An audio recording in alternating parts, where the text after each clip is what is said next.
Even in the case of an after-hours emergency, the light in your life shines brighter with Mr. Electric. At Relief Windows, we're more than windows. We're windows, doors, hardy plank, and vinyl siding. But our number one product is always customer satisfaction. Visit us online at reliefwindows.com.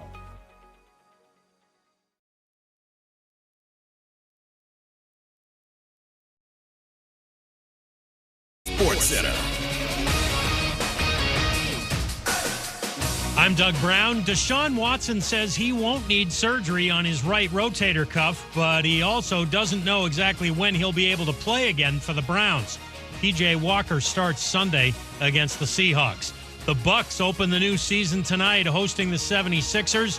Milwaukee right behind Boston as the two preseason favorites to win the title. ESPN's Tim Legler says both teams made big additions. The Celtics moving on from Marcus Smart. They replaced Smart's defense with Holiday, yet they get more ball handling, playmaking, better shot selection, fewer bad quick threes at inopportune times. And so that's going to be Holiday's role. And then I think for Porzingis, what you saw last night is a lot of what he's going to do. He is the perfect complimentary player. Tim Legler on Freddie and Harry. Xavier basketball coach Sean Miller signs a 2-year extension. His deal now runs until 2029. Ottawa center Shane Pinto gets a 41-game suspension from the NHL for violating the league's sports wagering policy. Pinto apparently did not make any bets on NHL games. Hey, it's Michelle Smallman. Coming up Friday, I'll tell you who's going to win the World Series and which players will have the biggest impact on the outcome. It's Unsportsmanlike, 6 a.m. Eastern, right here on ESPN Radio, ESPN2, and ESPNU.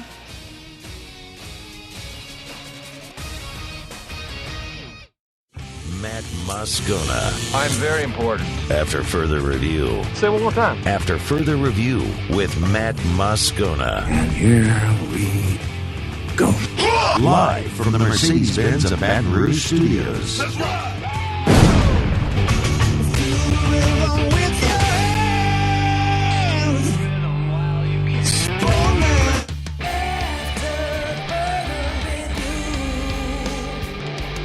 And off we go. Welcome aboard. Glad you're with us.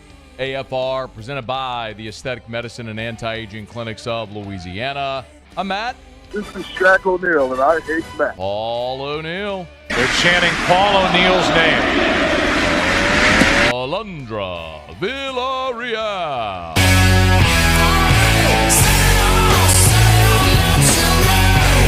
And Mr. Toby Tomplay.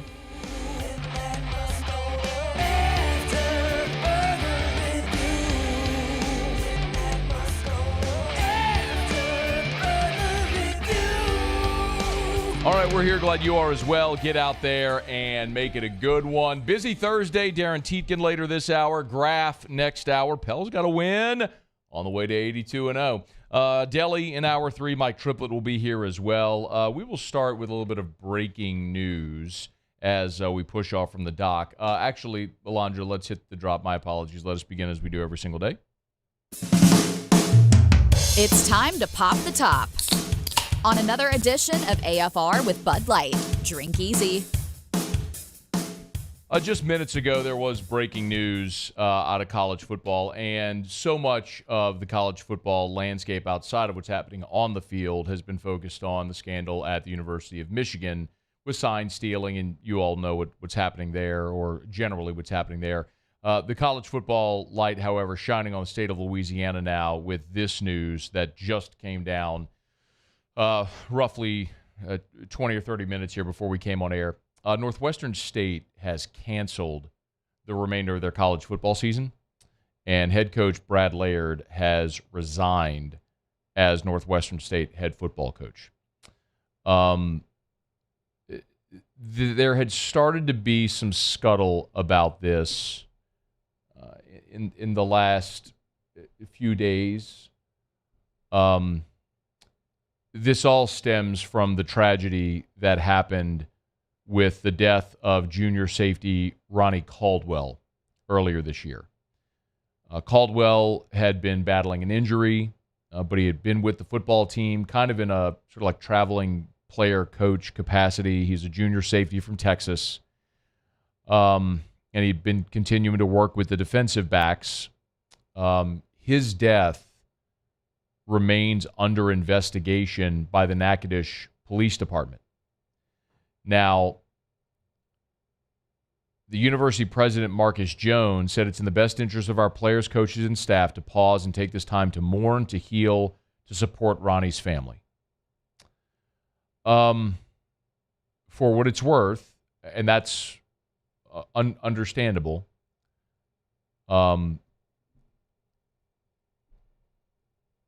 there's also the question, why wouldn't you have made this decision right after Caldwell had been killed?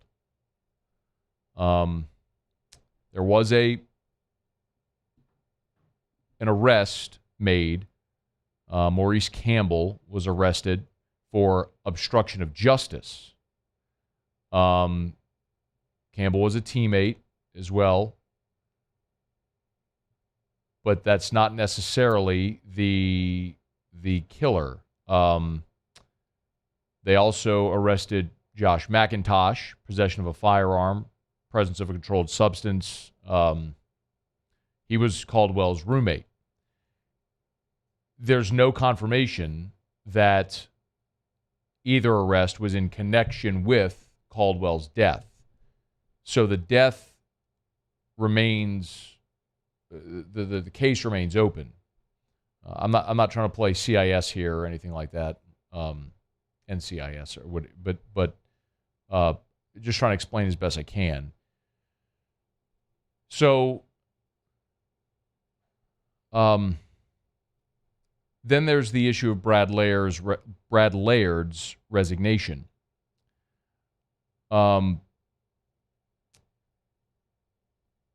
Laird did release, there was a quote in the statement from Brad Laird, and it's about 3 sentences or so. I'll read it to you here. Quote, "Due to the loss of Ronnie and the emotional burden it has caused me, I don't feel I can give my all to these players or this program. Any coach will tell you that their players become like family, so the loss of Ronnie was like losing a son. I love this program and this university, and I know it will persevere and move forward with the competitive spirit that is at the core of our DNA," end quote.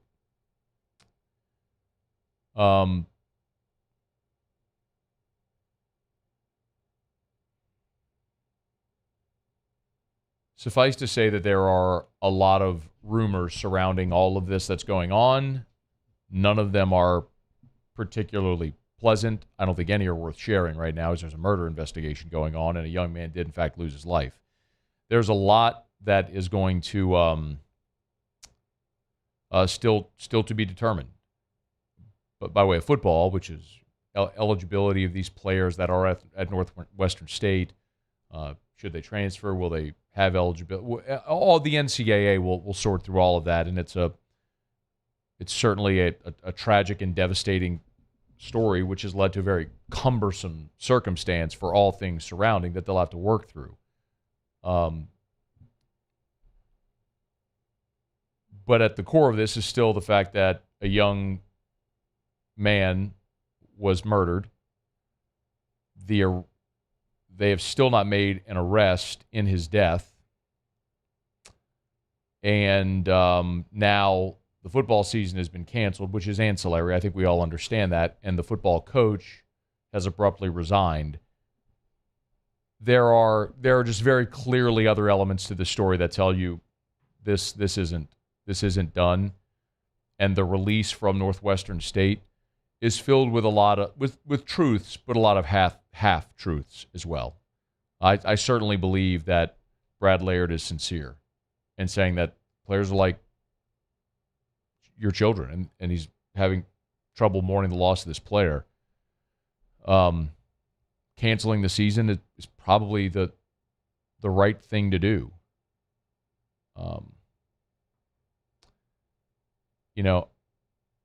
I think you could also very honestly and clearly look at this and say, Ronnie Caldwell died on October the 12th. It was 2 weeks ago. Why is this decision only being made now? I'm not saying that there's a playbook and a right way to go about doing this. I'm just saying that when you see a story like this drop very abruptly, generally speaking, there's more than meets the eye. So, condolences and sincere thoughts, prayers, condolences to everyone who knew and loved Ronnie Caldwell and everyone involved in this tragedy. It's by definition, a tragedy involves a death. I mean, this is a tragic situation. A young man was killed. I think it's also pretty clear that it's far from over, and some of the persons of interest in the arrest may have been of not only roommates but also members of the football team as well. All right, as that develops, I understand, y'all. It's a very heavy way to start, and it's not where I had anticipated starting the show. I'm going with a very, very limited amount of information based on the release that's been put out by Northwestern State University only. And as we get more, we'll certainly work through it and keep you in the know. So, Northwestern State has canceled its football season. The remainder of its football season, head coach Brad Laird has resigned here 2 weeks after the shooting death of junior safety Ronnie Caldwell. All right, it is after further review. I'm just going to, I understand this is clumsy. I'm just going to move along understanding that is very heavy and serious and real life stuff, and sports are not. So I'm just going to break, and we'll come back, and we'll get on with the show. We're glad you're with us here on AFR. AFR. Get Gordon and get it done. Gordon McKernan Injury Attorneys. Big shout out to Gordon McKernan, who is now an official partner with Baton Rouge Community College Athletics. We always talk about how Gordon supports so many of the local programs, obviously with his NIL opportunities. Well, Gordon now an official partner of Baton Rouge Community College, who they have their basketball season opener coming up on Wednesday, a week from yesterday. It's the home opener. And it's also Our Lady of the Lake Health Night. So, sponsored by Gordon McKernan Injury Attorneys. Love to tell you about Gordon McKernan Injury Attorneys. We say it all the time. If you've been injured in an accident, it's not your fault. Trust the attorney and the legal team that's helped injured people in our state for more than 30 years. It's Gordon McKernan Injury Attorneys. Go to getgordon.com. That's getgordon.com, or call 888-8888. That's 888-8888 for Gordon McKernan Injury Attorneys. If you've been injured, you know what to do. Get Gordon and get it done. Follow us on Twitter at 1045ESPN to cast your vote in the Citizens Bank and Trust Poll of the Day. Vote daily inside Off the Bench, live at lunch on Palmer. And after further review, Citizens Bank and Trust brings you the Poll of the Day via Twitter at 1045ESPN. Here at Corvell Toyota in Opelousas, we have in stock 2023 Toyota Tundras, and you can get 1,000 special edition bonus cash. $1,000 bonus cash.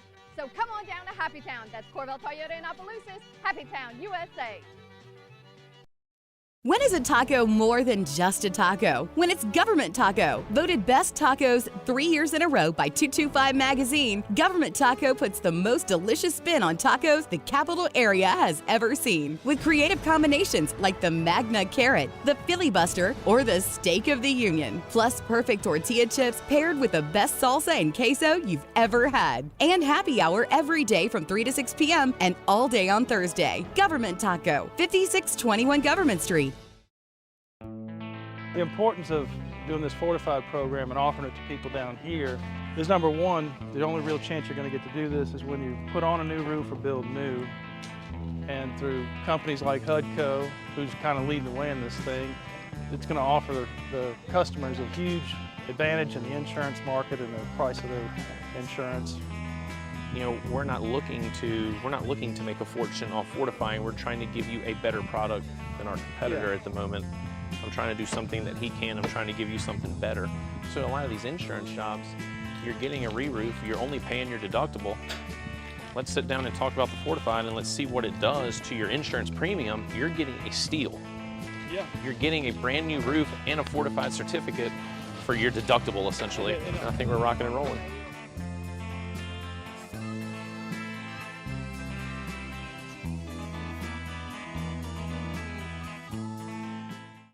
Gulf Coast Office Products is a nationally recognized Savin office equipment dealer based right here in Louisiana. Over 100 employees strong, Gulf Coast has the boots on the ground to support all vertical markets, from education, engineering, legal, and finance. With the latest in office technology, from desktop to production segment units, Gulf Coast and Savin have the perfect fit for you.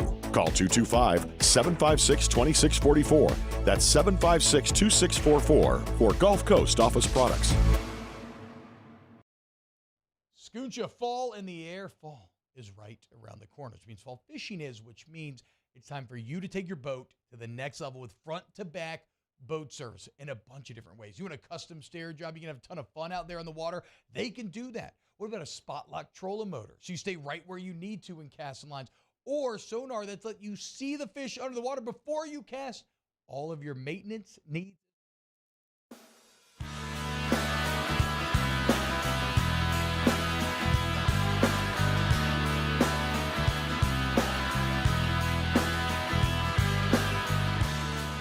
After further review with Matt Moscona, presented by the Aesthetic Medicine and Anti-Aging Clinics of Louisiana, Baton Rouge, Lafayette, and online at theantiagingclinics.com. All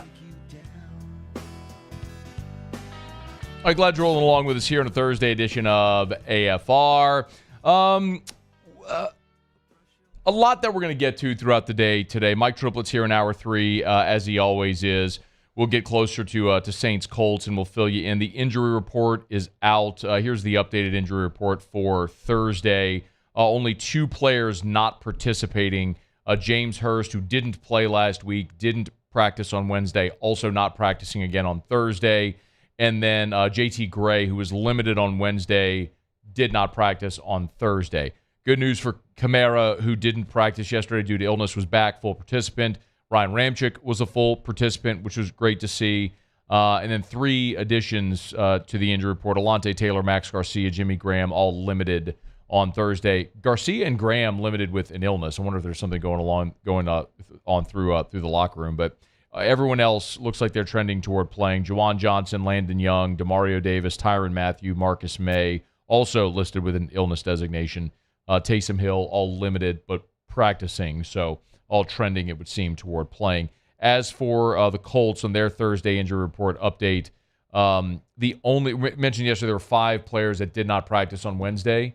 The only change is that Zach Moss went from not practicing to limited. So the other 4 players, Juju Brents, Kylan Granson, Eric Johnson, and Braden Smith, all did not practice for the second consecutive day. So we'll keep you posted on that. Things of note, we'll pass along with Mike Triplett's here in hour number 3. All right, it's after further review. We're glad to have you hanging out with us here. As always, our Thursday show is brought to you by the Aesthetic Medicine and Anti-Aging Clinics of Louisiana, Baton Rouge, Lafayette, and online at theantiagingclinics.com. That's theantiagingclinics.com.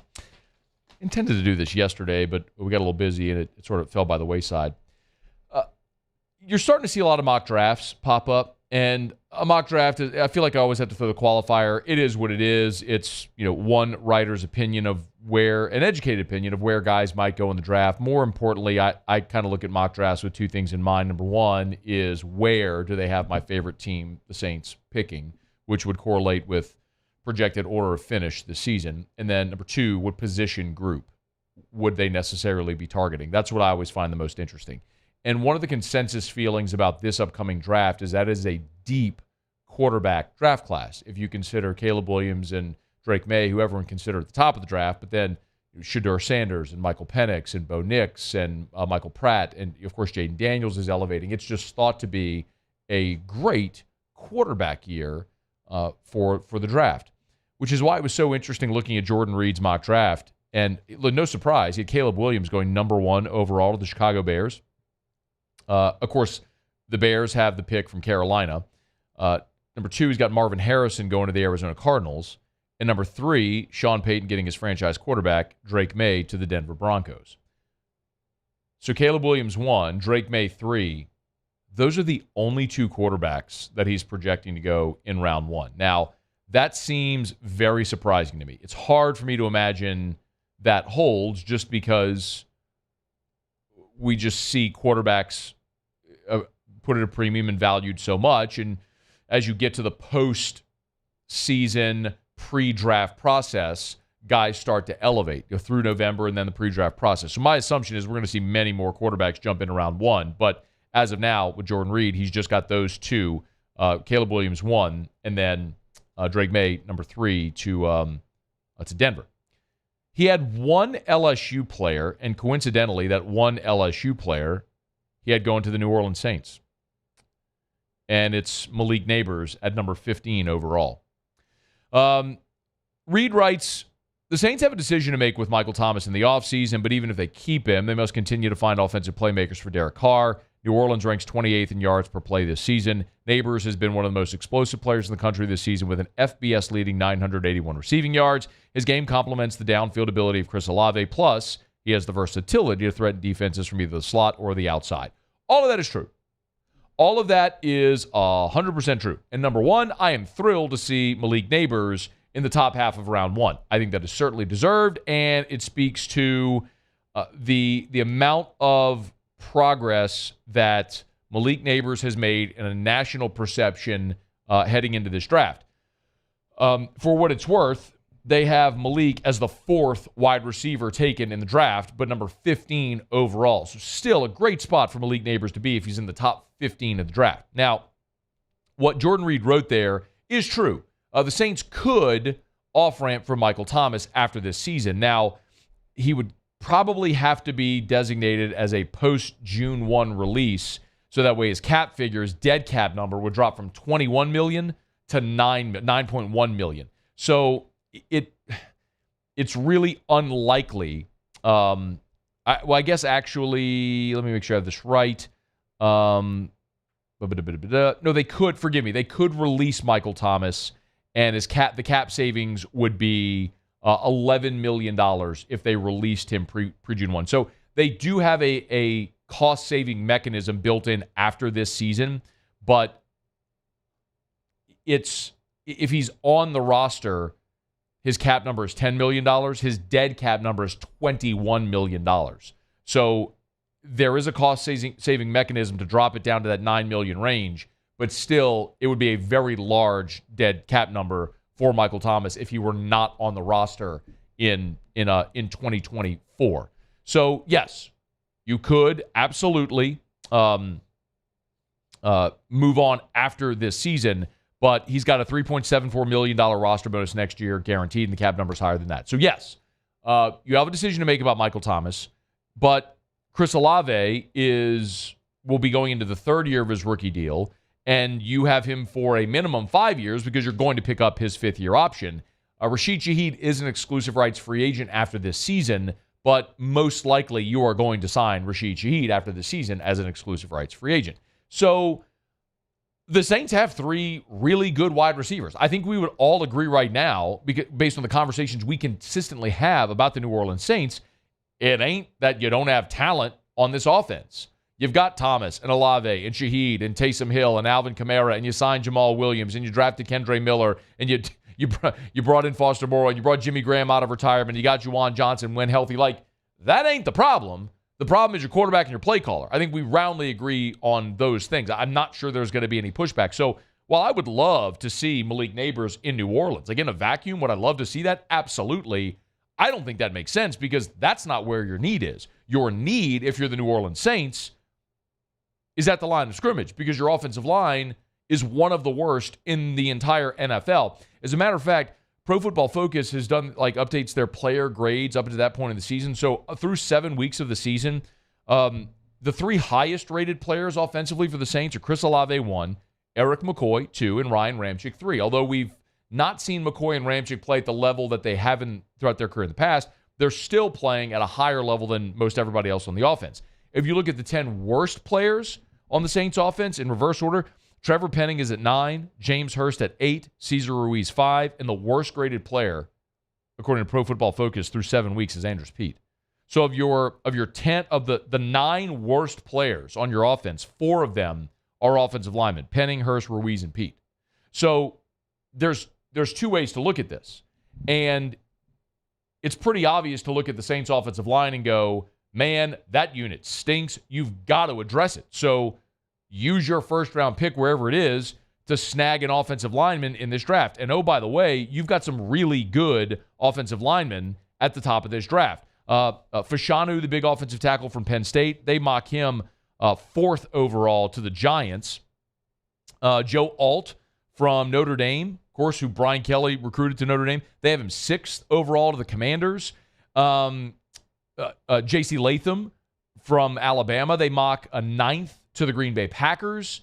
And I believe there was Amarius Mims from Georgia. They mock 14th to the Jets, 1 spot ahead of the Saints. So they have 4 offensive tackles going in the top 14 picks of this draft. So if you're the Saints and you're looking for a franchise left tackle that you thought you were drafting with Trevor Penning 2 seasons ago and you missed, you have options to get that guy this year. So I understand the other side of that coin is you say, well, the Saints are very bad at drafting on the line of scrimmage. You can't draft linemen because the Saints don't draft linemen well.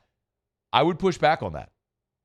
The Saints have obviously gone very heavy at the tops of drafts at drafting players on the line of scrimmage on both sides of the ball. We tend to highlight the misses. We highlight Trevor Penning. We highlight Peyton Turner, justifiably so. We sometimes look at players as a first-round pick and think, oh, they got to be a Hall of Famer. We used a first-rounder on them. Well, remember, there's 32 guys every year that are taken in round 1. All 32 ain't going to the Hall of Fame. What you should get out of a first-round pick is a starter, period. Well, Brian Brzee looks pretty good so far. Cesar Ruiz is starting for you, and you just gave him a second contract. I'm not telling you Ruiz is going to the Hall of Fame, but he's a starter in the NFL. Eric McCoy, I just told you, is the second highest graded player in your offense up to this point of the season by Pro Football Focus. Ryan Ramczyk has been, when he's right, the best right tackle in football. Go further back. Sheldon Rankins was a first-round pick. Andrus Peat, you drafted him to be a tackle, but he's become a consistent starter at guard. Teron Armstead, Akeem Hicks, Cameron Jordan. Like, go back. I mean, there's misses. Penning, Turner, who we talked about. Marcus Davenport, I'd put an asterisk next to Davenport because when Davenport was healthy, he was a really good player. He was a fantastic player. The problem is he couldn't stay healthy. We could go back and think about Charles Brown, who you took in round 2, thought out of USC that you might be your left tackle, never worked out. Cedric Ellis was a bust as well.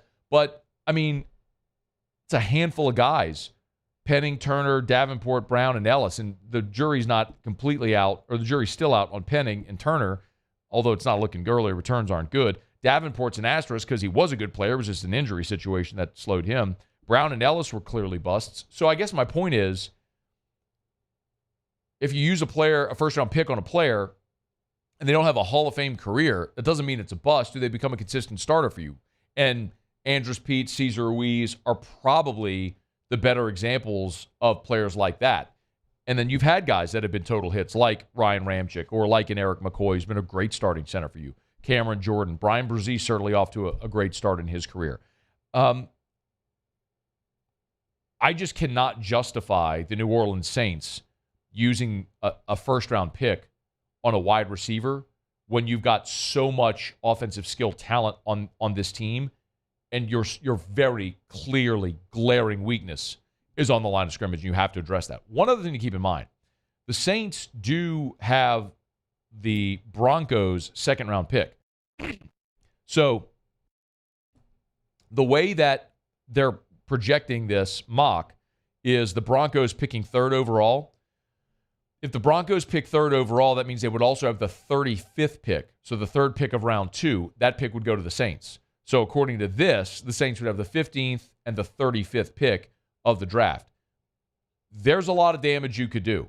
Maybe even a franchise quarterback, either at 15 or at 35, with the glut of talent at that position. So while the season isn't what any of us, hasn't started when any of us hoped it would be or expected it might be, when you look at the draft capital and potential for this team, there's reason to think that, provided they make a change at head coach and offensive coordinator and get competent people to run this team, that you're a couple of pieces away from complementing a really good defense with an offense that's more than competent, and you can start winning again. All right, it's after further review. Glad to have you hanging out with us here on this Thursday edition of AFR. We'll get to our Fantasy Blitz in about 15 minutes. We're brought to you by Traction. TractionSports.com, TractionSports.com. Traction, where champions are made. Remember, y'all, Traction holiday camps are open for registration right now. Go to TractionSports.com, TractionSports.com. You can get all the info on how you can register. Remember, they got the Thanksgiving camp, the Christmas camp, and the New Year's camp. So if you go to TractionSports.com, hit the Louisiana tab, you can see all the camps that are available. Full and half-day options are there for the holiday baseball camps, the holiday speed camps. Check it out right now. And they're also enrolling for the spring baseball and spring softball leagues as well if you want to register. So go to TractionSports.com, TractionSports.com. If you're thinking, what in the world am I going to do with my kids during the holidays? Send them to Traction, TractionSports.com. Traction, where champions are made. All right, we'll go around the SEC when we come back. We're glad you're hanging out with us here on this Thursday edition of AFR. Pelly's got a win last night. Graff will be with us in 45 minutes as the Pels won their opener in Memphis against the Grizzlies. Really great to see Zion play well. Zion and CJ led the way for the Pelicans last night. So your big three did work, and that's what you need to see and what we all hope we can see over the course of 82 this year. So we'll talk to Graff here in about 45 minutes from right now. Ross Dellenger to kick off Hour 3. Mike Triplett will be here in Hour 3 as well. Ton to do. Glad you're hanging out here on AFR.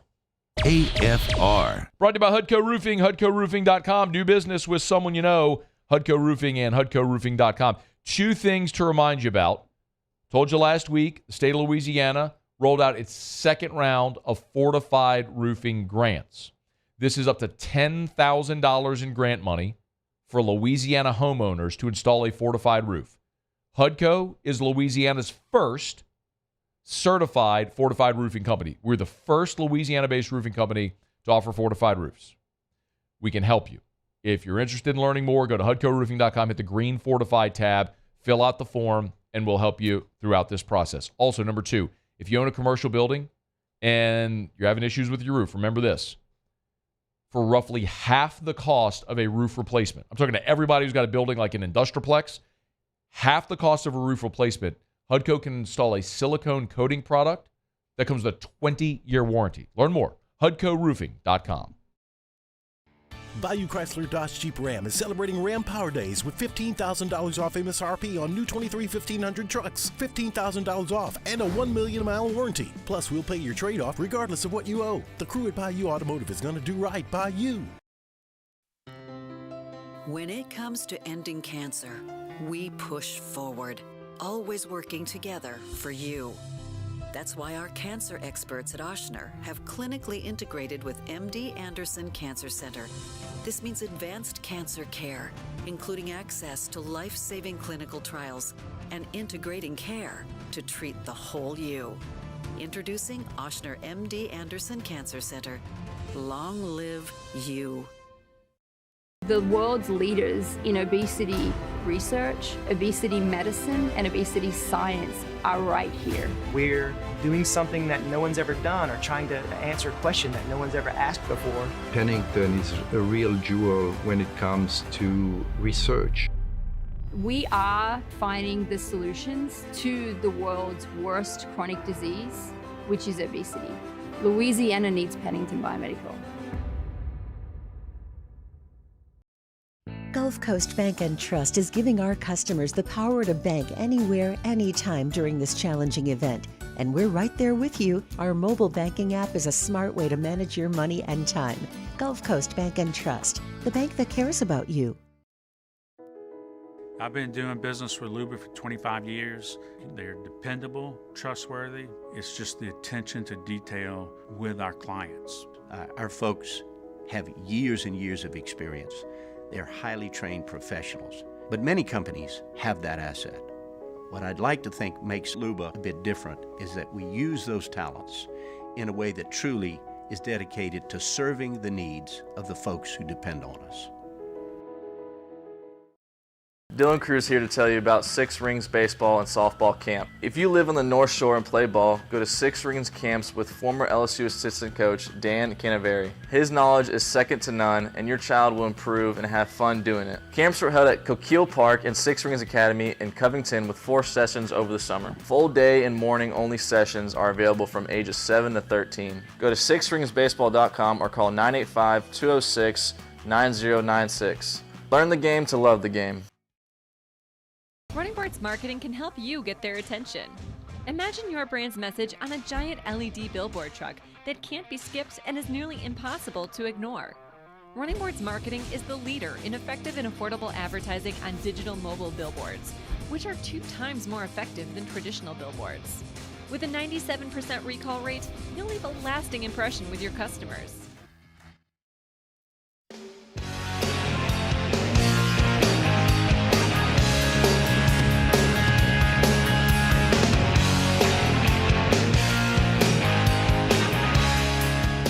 After further review with Matt Moscona, presented by the Aesthetic Medicine and Anti-Aging Clinics of Louisiana, Baton Rouge, Lafayette, and online at theantiagingclinics.com.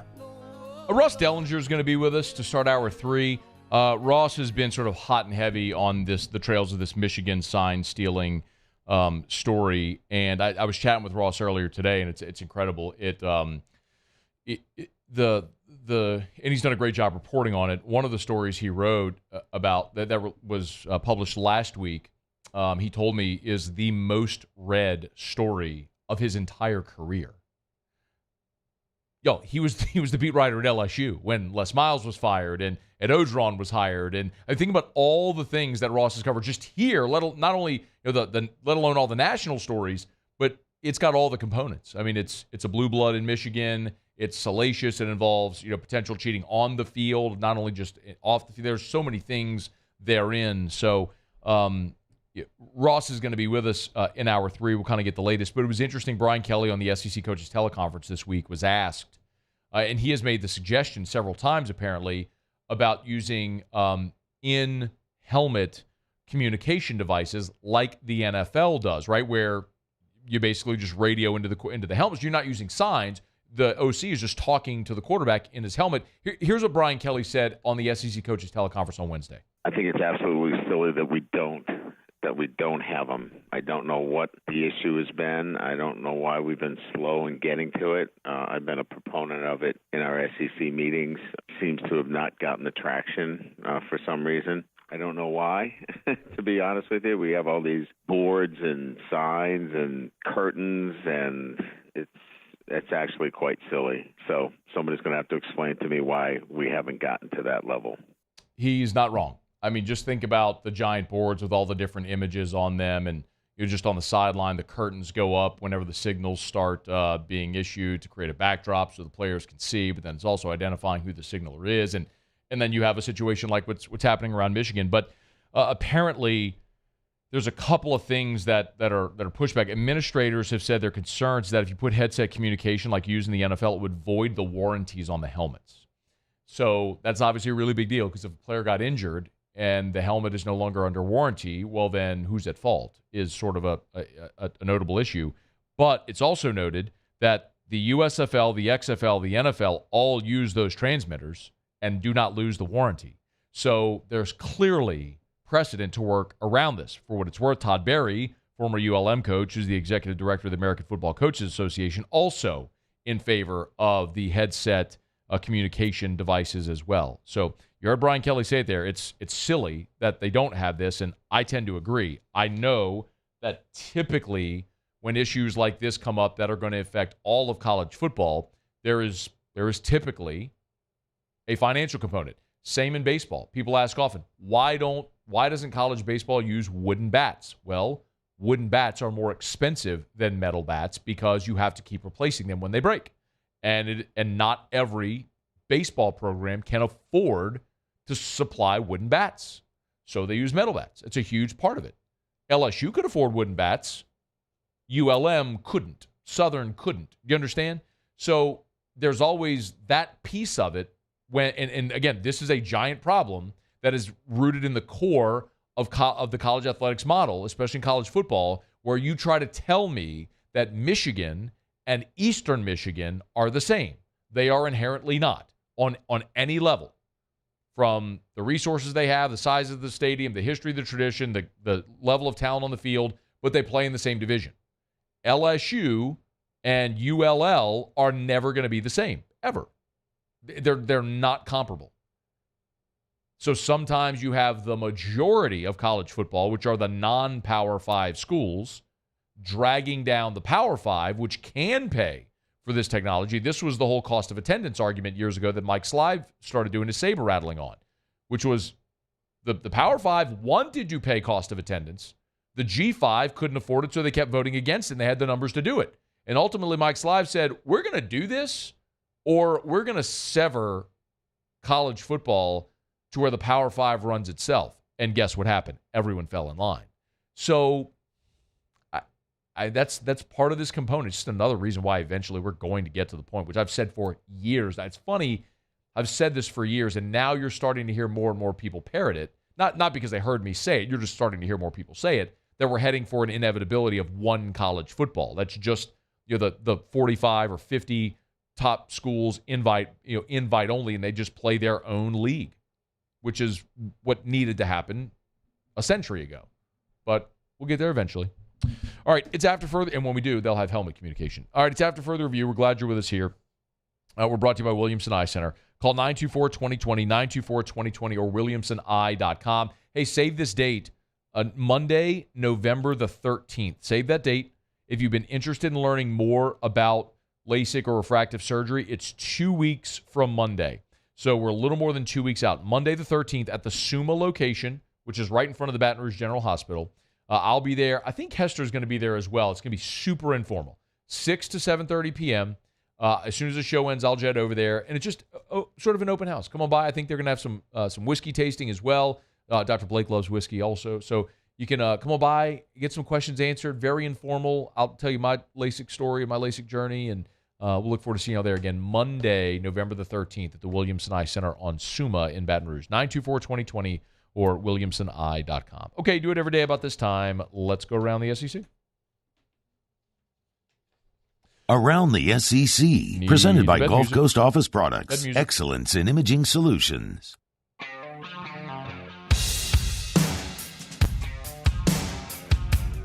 The Auburn Tigers. After suffering a separated shoulder in the first half of Auburn's game against Texas A&M on September the 23rd, Auburn sophomore running back Damari Alston could return to action this weekend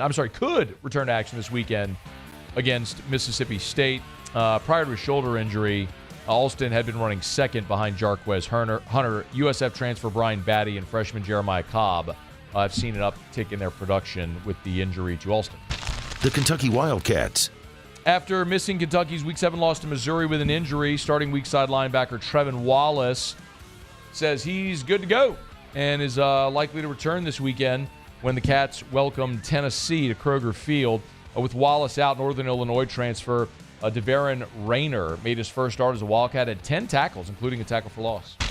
The Tennessee Volunteers. Tennessee picked up a commitment from 2025 running back Justin Baker on Wednesday. He's a three-star prospect from Buford, Georgia.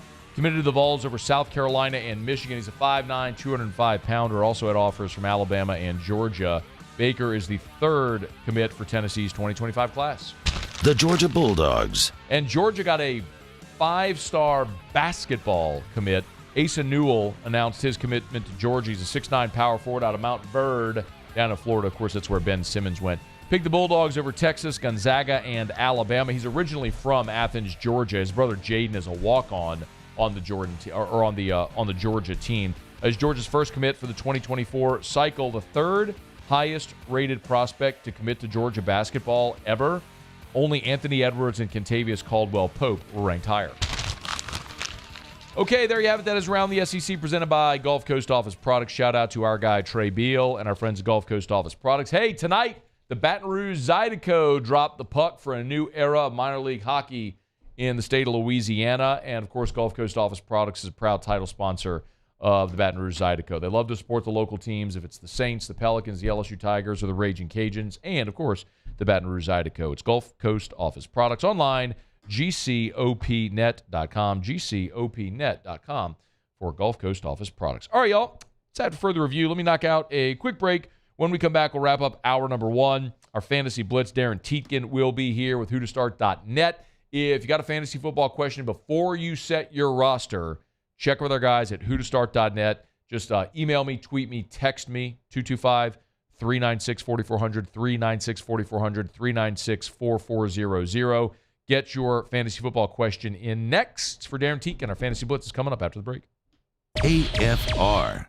Oh, I was chatting earlier today with Miss Teresa over at Clegg's, and they are blowing out the remainder of their pumpkin inventory. So if you've been thinking about getting by Clegg's and been putting it off till we got closer to Halloween, and then, of course, Thanksgiving is right around the bend as well, it is time, y'all. It's time to get by Clegg's Nursery, to go see our friends, and to take advantage of this great sale. Clegg's is having a big old pumpkin sale. All pumpkins are 50% off the regular price while they last. All of the stores still have a good selection, but when they're gone until next year. So Halloween is coming up on Tuesday. If you want pumpkins to decorate, or if you want pumpkins for carving, or if you want pumpkins to stay in your decor all the way through Thanksgiving and fall, this is the time to do it. Go take advantage. 50% off all pumpkins at Clegg's, all 4 locations. When they're gone, they're gone. It's Clegg's Nursery. Bayou Ford is taking $10,000 off MSRP on select new 23 Ford F-150 trucks. And all new Bayou Ford vehicles come with a 1 million mile warranty. The crew at Bayou Ford is going to do right by you.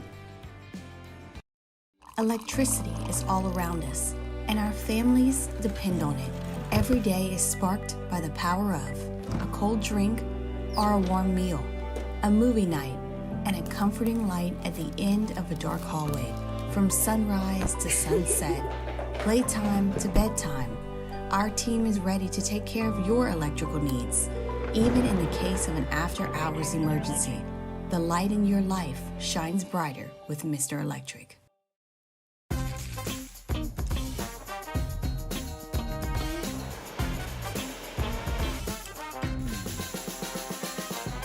The best kept secret in town is out. Discover Tallulah at the Renaissance Hotel on Bluebonnet.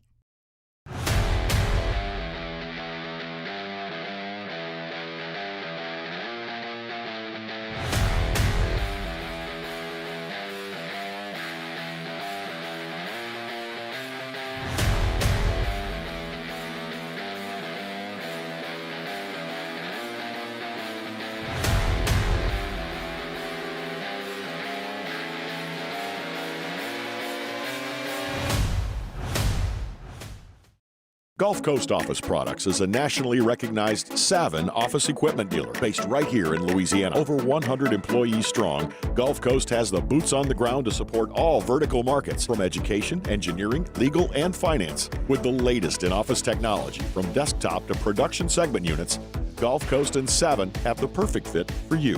Call 225-756-2644.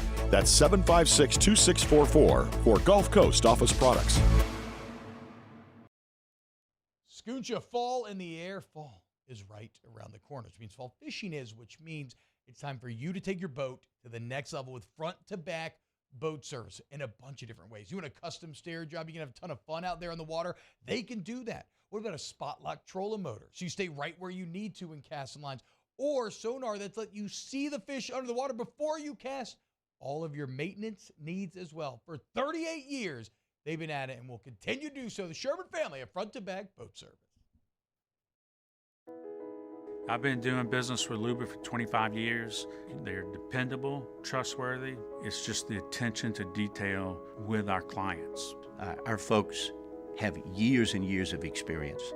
They're highly trained professionals. But many companies have that asset. What I'd like to think makes Luba a bit different is that we use those talents in a way that truly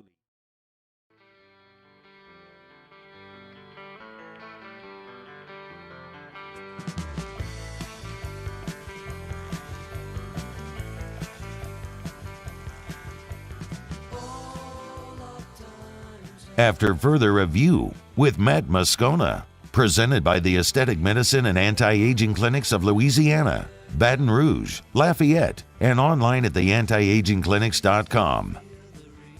All right, let's do it. Our Fantasy Blitz. We do it every single Thursday before we kick off the NFL weekend. Our buddy Darin Tietgen from who2start.net jumps aboard with us. Darin, how are you, man?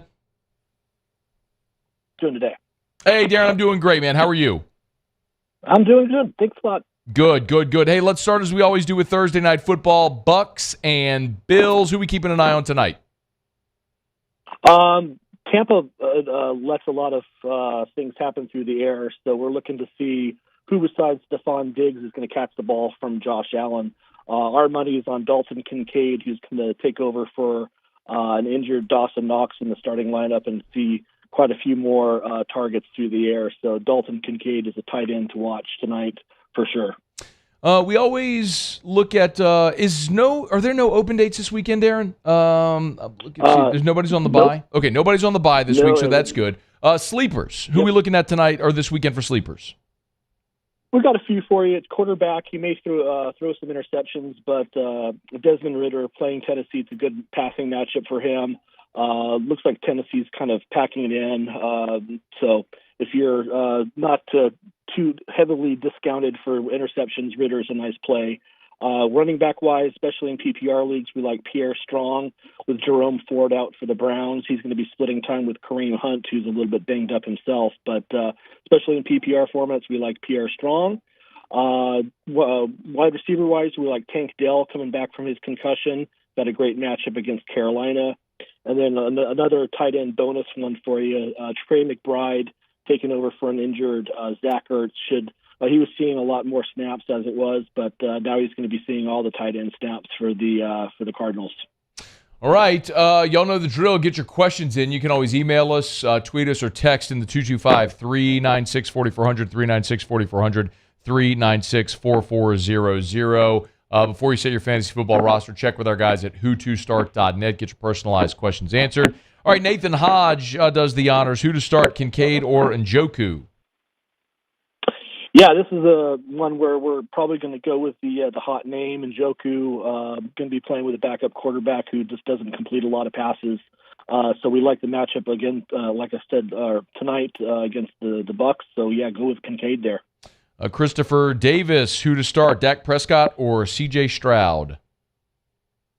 Yeah, Dak is like in the bottom third of most rankings, but whether it be fantasy or just regular, NFL stats for quarterbacks. So, like what C.J. Stroud has done, just not liking Dak a lot this week at all. So we would go Stroud there.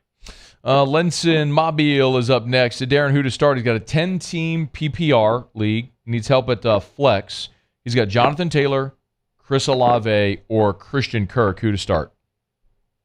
Oh, those are some good names. Obviously, Olave's a nice wide receiver play, but we like what Jonathan Taylor's done over the past week or so, starting to see a little bit more uptick in usage, and I think his matchup's a little bit better than the other guys, so I think you go JT there. Darin Tietgen's with us, who2start.net, who2start.net. Brennan Thibodeau says, who to start, Josh Jacobs or James Cook?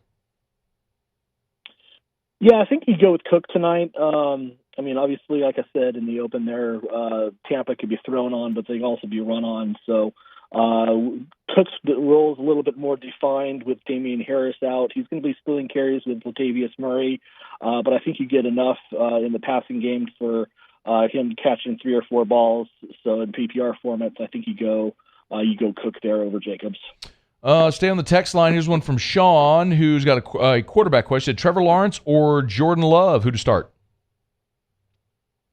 I think we like what we saw. Unfortunately, it was against your Saints, but I like what we saw against with Lawrence last week. I think that continues. Just a little bit better than Love, who's might be playing with some weather issues, with a little bit of wind and rain at Lambeau expected over the weekend. So I think Lawrence is just the safer play there. Brother, at this point, we've all just accepted the reality that we're facing right now with the Saints. We're going to play out the string and hope for the best draft pick possible. Chris Burke, who to start? He's got Trevor Lawrence or Joe Burrow. Yeah, I think in this case you go with Burrow. Lawrence is a safe pick. I think Burrow's just got a little bit more upside, even with a tougher matchup on paper. I think Burrow's your play there. He is Darin Tietgen, who2start.net. Darin, I don't think I've asked you recently. Do we have the ESPN code up for our audience?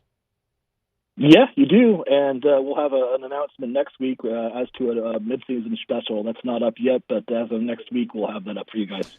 Fantastic. He is Darin Tietgen. It's our Fantasy Blitz, who2start.net, the numeral 2, who2start.net. Before you set your fantasy football roster, make sure you check with our guys at who2start.net. Darin, we always appreciate you, man. Enjoy the football this weekend. We'll look forward to talking again next week. I think it sounds good. All right, man. Be well. That is Darin Tietgen. This is After Further Review. We're brought to you by South Point Volkswagen and southpointvw.com. New and certified pre-owned in Baton Rouge and online at southpointvw.com. Maybe you're buying a vehicle for that new driver in your home. Maybe you're looking to upgrade. Maybe your family's growing and you need that family SUV. The Atlas is the 3-row, 7-seater family SUV. That first vehicle, the Jetta, the Passat, great options as well for your kiddos if they're getting that first car and you want the peace of mind of knowing they're safe and they want to drive something fun. You can get it at South Point Volkswagen, Louisiana's largest volume Volkswagen dealer. Remember, manufactured right here in the good old U.S. of A. It's South Point Volkswagen. SouthPointVW.com. That's South Point Volkswagen. What's your direction? If you're just joining us and have not heard the news today, Northwestern State announced they've canceled the remainder of the football season. They've also accepted the resignation of head coach Brad Laird. Assistant head coach and defensive coordinator Weston Glazer is stepping in as the interim head coach. This is all as a result from the shooting death of Ronnie Caldwell, the junior safety, a couple of weeks ago there in Natchitoches. So while that investigation continues, Brad Laird resigns. Northwestern State has canceled the remainder of its season, and a search for a new head coach begins immediately as that program begins to heal. All right, it's After Further Review. SportsCenter's coming up. We'll get you caught up on national headlines. Stick around. It's AFR. AFR. Mold Zero is now Pure Restoration. Pure-restoration.com. It's the same patented non-toxic dry fog treatment. The same great people, same great company. But as general contractors, they now can offer demo and build back. So it's an expanded menu of services that Pure Restoration can offer. Listen, if you have mold, and Louisiana is the mold capital of the world, look by your air vent in your home or in any public building. Look by the air vent where you normally see condensation. When that condensation gets matched with humidity, it's a breeding ground for mold. You see little black specks? That's mold. Mold Zero is now Pure Restoration. They can come in. What might take traditional remediation companies weeks to do in a very expensive manner, usually Pure Restoration, a day, 2 max, can get you back in a mold-free, clean-smelling building. It's Pure Restoration, pure-restoration.com. I'm Chris Nakamoto, and here's what I'm working on for our stories on WBRZ Channel 2 tonight.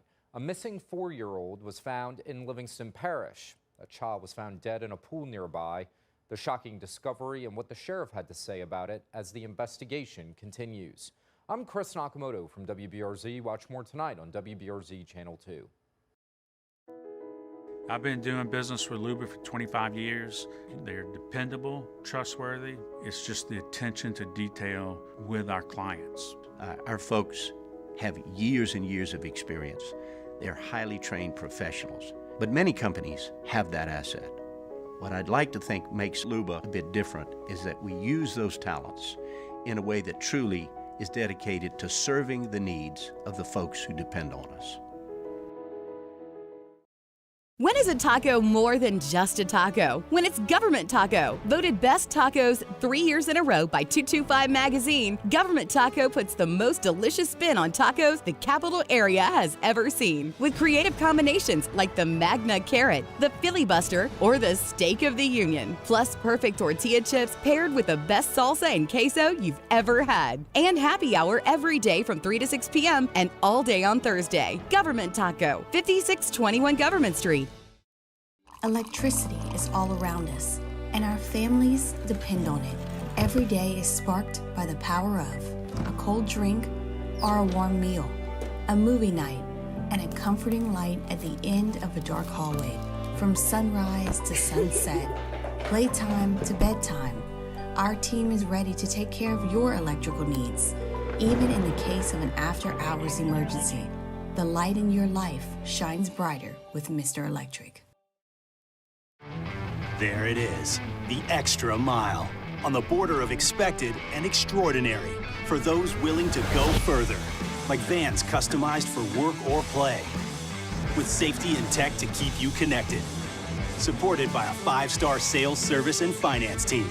and backed by the one-star you know. So go the extra mile. It's never crowded because so few have what it takes to go there. Mercedes-Benz Vans. It was a humid day. Barefoot children play, looking for that summer shade. Time just slips away. Oh, Louisiana, some kind of hold on me. Like cypress stumps, your roots are planted deep inside of me.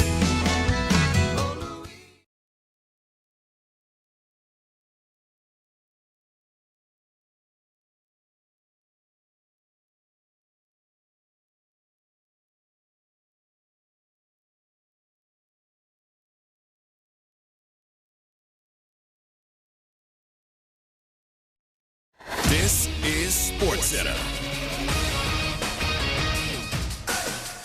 I'm Doug Brown. He tried to play Sunday against the Colts, but now Browns quarterback Deshaun Watson is only focusing on rehabbing the rotator cuff strain in his right shoulder. Watson says he doesn't know when he'll be able to play again. Week 8 kicks off tonight in the NFL with the Bills hosting the Buccaneers. The only two NBA teams who haven't opened their season yet will play tonight. The Bucks host the 76ers.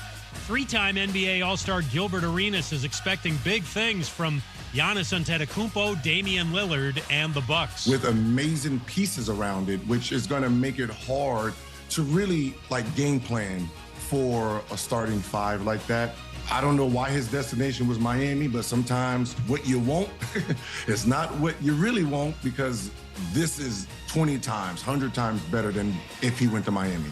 Gilbert Arenas on Unsportsmanlike. Ohio State running back TreVeyon Henderson is ready to play Saturday against Wisconsin. Henderson's missed the last 3 games with an undisclosed injury. Think O'Reilly Auto Parts for all your car care needs. They're close, convenient, and have the parts you need fast, along with excellent customer service from professional parts people you can trust. Stop by your local O'Reilly Auto Parts today or visit O'ReillyAuto.com. Matt Moscona. I'm very important. After further review. Say it one more time. After further review with Matt Moscona. And here we go. Live from the Mercedes-Benz of Baton Rouge Studios. Let's ride.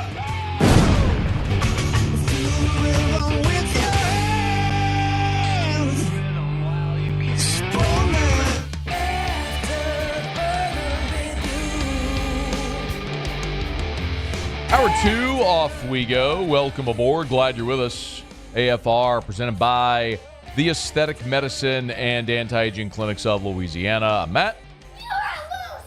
Hey, shut up, kid. Paul O'Neill. They're chanting Paul O'Neill's name. Alundra Villarreal.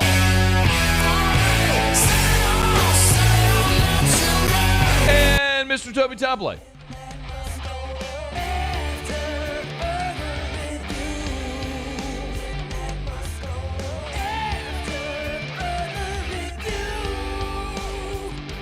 All right, we're here. Glad you are as well. Get out there and make it a good one. Graff in about 15 minutes. Pels got off to a good start last night, beating the Memphis Grizzlies there in Memphis. So we'll recap it with Graff, the radio voice of the Pels. Ross Dellenger 1 hour from right now, and Mike Triplett in hour number 3 as well. So glad to have you hanging out with us here. Week 8 of the NFL season gets underway tonight. Bucks in action against the Bills. We'll give you a Thursday Night Football preview. So again, ton to do, and glad to have you here with us on this Thursday edition of AFR.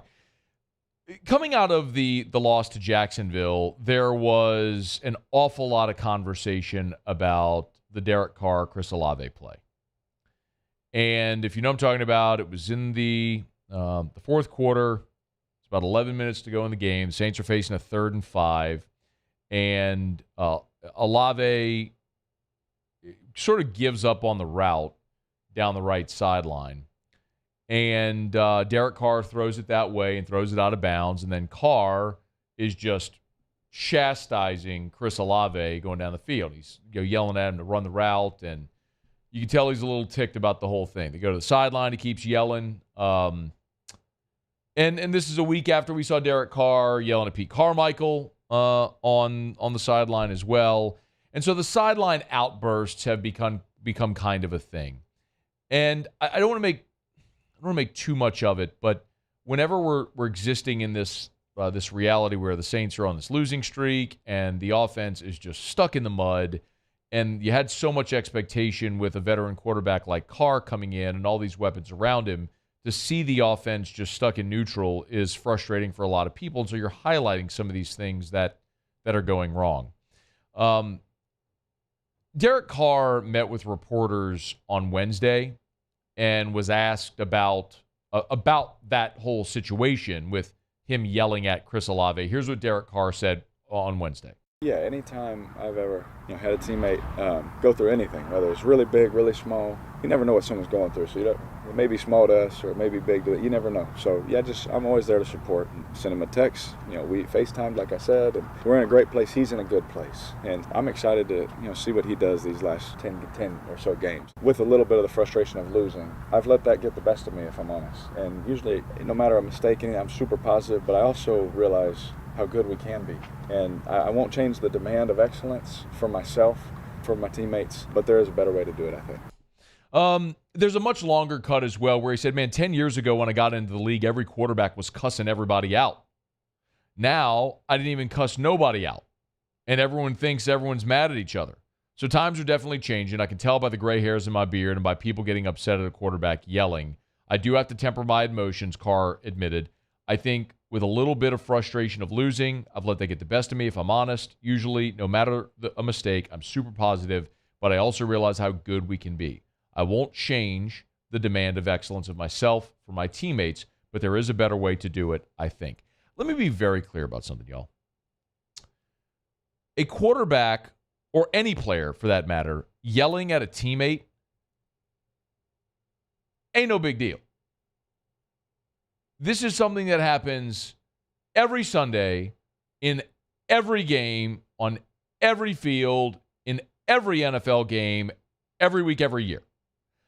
I pulled this clip from back when Tom Brady was with the New England Patriots, and this was post-produced. This package is about a minute and a half long, but if you're watching, you'll get to see it. If not, you'll hear it. You'll get the point of it either way. But it's Tom Brady and Bill O'Brien recalling this story where Tutu Atwell was running a route in the back of the end zone. Brady threw a ball, it got picked, and then Brady's just ripping the receiver on the sideline. Then Bill O'Brien comes back, and then Brady and O'Brien start getting into an FU match on the sideline. Anyway, just understand all of the animus directed at Carr and Olave for this thing, and last week with Pete Carmichael and Carr yelling, and then listen to this thing. We're driving down, and we get the ball on the 10-yard line, and I call a play that we had run a lot. We had the lead, third down. Tyquan Underwood is where Tom's supposed to go with the ball, and he's going there, but the guy's not running a great route. Back to the end zone, intercepted. And it got picked off, and I came to the sideline, and I was pissed, obviously, because I threw an interception, and Billy was pissed because I threw an interception. I kind of did something that I don't very typically do, which is, say to the receiver, like, you got to come back and get the ball. And I had no business saying that to Tyquan because it was my fault. And Billy heard it. And I'm like, look, you got to shut the up. That play's over. I said something like, no. That is a heated conversation. So he's like, I got to shut the up. You shut the up. No, that, that throw. We had a nickname for Billy. He was called the Teapot. Started to call me the Teapot. I was like, he's the Teapot. When he would get hot, he would start to simmer. Wait a second now. You blow up at me. Like, hold on now. You're the Teapot too. The more and more hot they get, the louder, and then finally just the explosion. Bill O'Brien, not pleased about something. That was Billy. Like, you don't know when it's going to be or how much it's going to take. Usually not very much. Okay, so you get the point. If you were watching the video with us, you got to see Brady and O'Brien and and the receiver just like F-bombing each other on the sideline. Like angrily yelling for all the cameras to see. And now they're talking about it afterwards. And Brady even says, I had no business saying it to the receiver.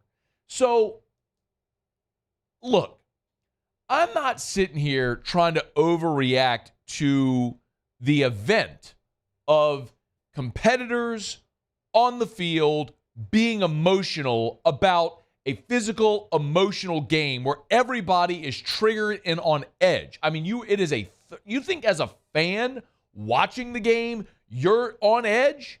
Imagine being the dude who's practiced all week, is putting your body on the line for this, and you're out there with your teammates, and it's not just wins and losses, but millions of dollars and everything, history, legacy, everything, and that happens, and you blow up. Like, that's going to happen. And then afterward, it's just in a very public space. And then afterwards, you can come back and you can apologize for it. Like Brady said, I had no business saying that. Okay, Carr had no business saying that to Chris Olave because truly, Carr screwed up. Mike Thomas told us. Olave wasn't even in that route progression. Like, he was not even a target on that route. So Carr screwed up too. But this is the problem, inherently. It's not that dudes yelled at each other. It's that all of this stuff is being aired publicly. It's all the dirty laundry, and it's all magnified because you stink. That's the problem. If you're Tom Brady, I'll say the obvious thing. If you're Tom Brady and your pass gets picked off in the back of the end zone and you feel like the receiver should have given a better effort to go get the ball and you yell at the receiver, you can get away with it because you're Tom Brady or you're Peyton Manning or you're Aaron Rodgers or you're Brett Favre or you're fill in the blank of great all-time quarterback.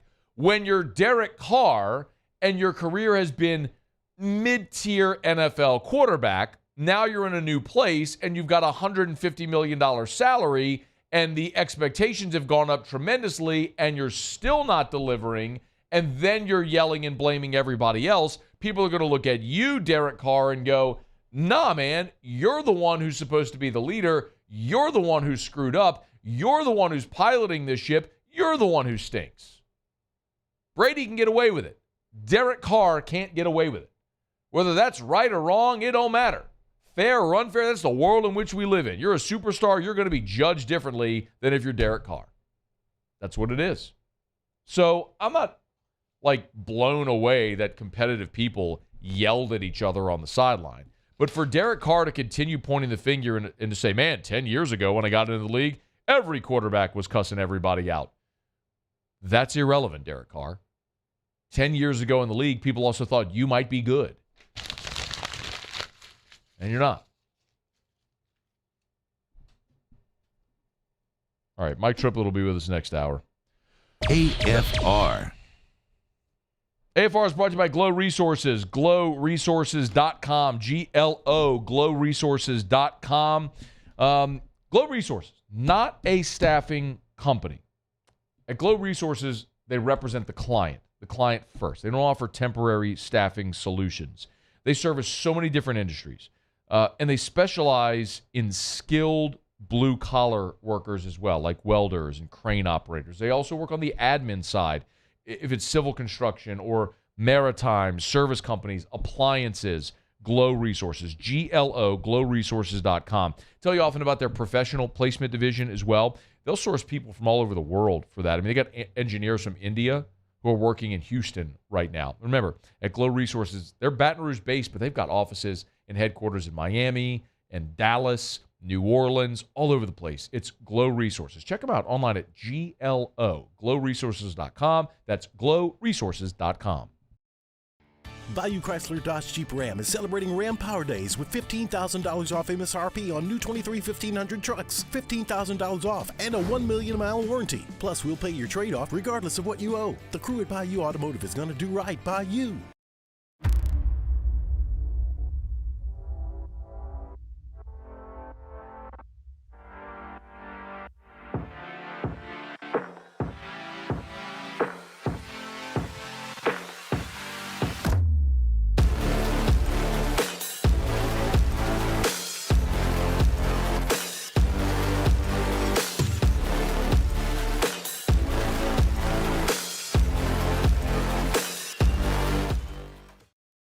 Electricity is all around us, and our families depend on it. Every day is sparked by the power of a cold drink or a warm meal, a movie night, and a comforting light at the end of a dark hallway. From sunrise to sunset, playtime to bedtime, our team is ready to take care of your electrical needs. Even in the case of an after-hours emergency, the light in your life shines brighter with Mr. Electric.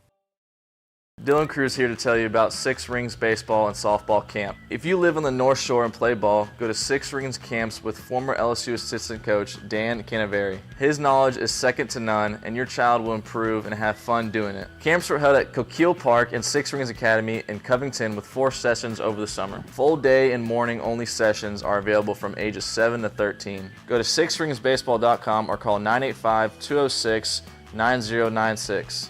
Learn the game to love the game. Running Boards Marketing can help you get their attention. Imagine your brand's message on a giant LED billboard truck that can't be skipped and is nearly impossible to ignore. Running Boards Marketing is the leader in effective and affordable advertising on digital mobile billboards, which are 2 times more effective than traditional billboards. With a 97% recall rate, you'll leave a lasting impression with your customers.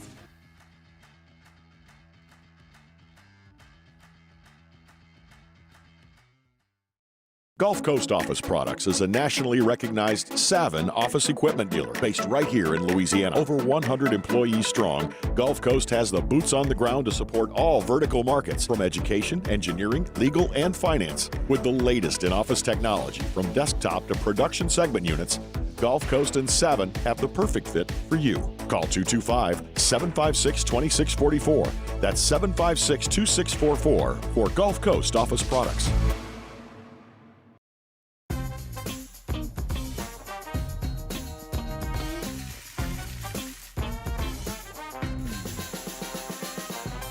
The best kept secret. It's Christmas. Baby, please come home. Yeah!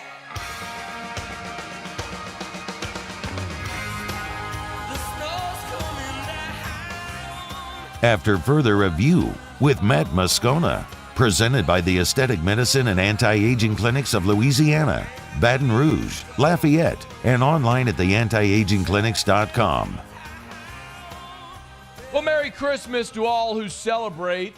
The Pelicans got a win last night, which of course means must be Christmas if the Pels are playing basketball, because as we all know, the NBA season doesn't start until Christmas. Todd Graffagnini, radio voice of the Pels, good enough to join us. How are you, Graff? Music to my ears. Merry Christmas, Matt. Fantastic. How did it feel being back last night? Hey, man. I got to use one of my favorite lines in broadcasting last night. Can't win them all if you don't win the first. I love it. So, you know, 82-0, it's still alive. So, no, it was awesome, man. You go through the off season and the preseason, and finally the season, gets underway. You call the game, and to win on the road like that against a divisional opponent, very difficult place to play. And I don't think Willie Green could have scripted it any better than that.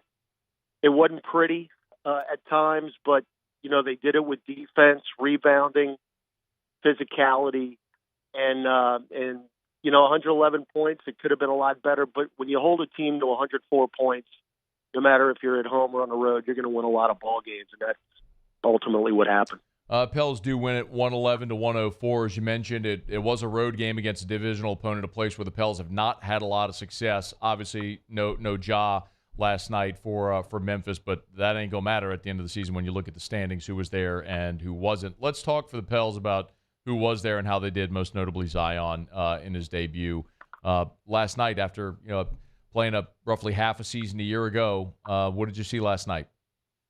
It took him a little while to get going. He hadn't played in a live game other than the preseason, obviously, since January 2nd. And, last night you're going up against the reigning Defensive Player of the Year in Jaren Jackson Jr., who had 5 block shots last night. And I think Zion tried to do a little bit too much, challenging Jackson. The guy's just an incredible shot blocker. He averaged three a game last year, which is just phenomenal numbers.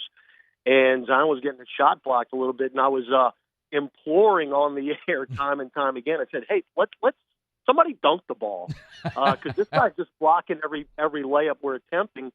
And when Zion drove the lane and then just posterized Triple J with that right hand, I think that just kind of settled everybody down. And, you know, a two-way player who the Pelicans signed literally on Sunday hit a couple threes, and Matt Ryan, and that just kind of, that's a whole nother story in itself. We're getting there. But it just opened everything up, and then just you settled down, and the defense really locked them down. You go on a 26-7 run in the second quarter. And that ultimately was the ball game. I know they had a 10-0 run, did the Grizzlies at the end of the second quarter, but you got the two dunks from Zion at the end of the second quarter, got it back up to 10 at halftime, and then it was basically cruise control from there.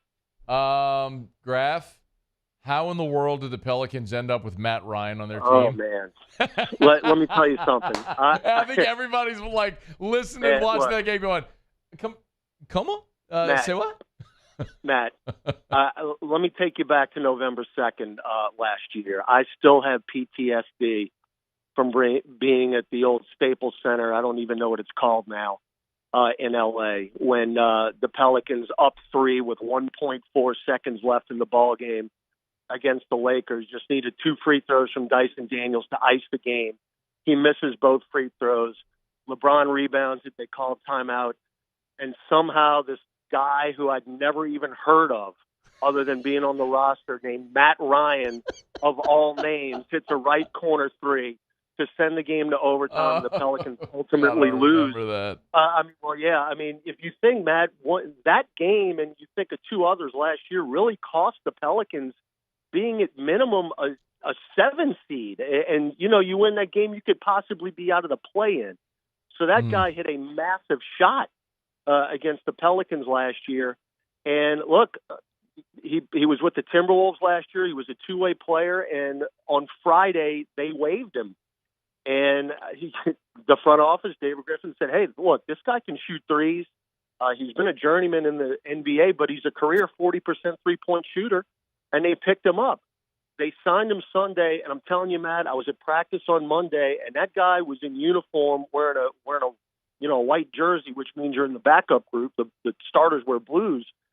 But he was getting a lot of time in practice. And I'm thinking to myself, this guy actually could play. And I didn't know he was going to play the amount of minutes that he did last night. But, Matt, he got the ball in the right wing. He knocked that first 3 down, and it's like, all right. And then he hit the second one. It's like, okay. And then 2 minutes later, he hit another one. It's like, okay, this is why he was signed. But one of the most improbable stories. I mean, the guy was doing DoorDash. I mean, he was driving DoorDash, and now here he is, and he was an absolute contributor last night. If he's not playing last night, the Pelicans might not pull it out. Graf, if nobody watched the game, I still have PTSD though. I still do. If you didn't watch the game and you just go look at the box score and you look at the plus minus, Matt Ryan was plus 20. He led the Pelicans. I'm not a plus minus guy. I literally did a triple take. Like, all right, so this guy's on the court and the Pels dominate. Yeah. Okay. And Zion Williamson was -8 last night. So you explain that one to me. Zion with 23 and 7 for the Pels in 32 minutes. Graf, look, it's one of 82. We all understand that. But anything else that you saw last night that you thought was particularly encouraging? It was just good to see the big 3 out there, man. I mean, you see what the possibility is when McCollum, Ingram, and Zion are on the floor at the same time. And C.J. McCollum is now fully healthy. He wasn't healthy much at all last year, and he still was a very solid contributor. But to see him, make 6 threes last night and play defense and distribute the ball, and then Ingram was pulling off his best Lonzo Ball imitation with the alley-oops to Zion Williamson. B.I. had 6 assists. The crazy thing is, I don't think Ingram would say that he played his best game. Yet he scored 19 points, had 7 rebounds, and 6 assists. You're going to take those numbers as far as the assists and the rebounds go. The scoring's going to come with Brandon because that's, what he does. He's just very, very talented. Zion Williamson's a career 60-point field goal guy, or 60% field goal guy, and he was 9 for 17 last night. So that's going to go up. Yeah. It's just, again, it's just the 12th time these guys have played together. So that's going to get better. But you see the potential. You see the potential that's there if you can just get the consistency with those three guys on the court each and every night. I got two more for you, Graff. Todd Graffagnini is with us, radio voice of the Pels. Make sure you follow him on Twitter at @NTGraff.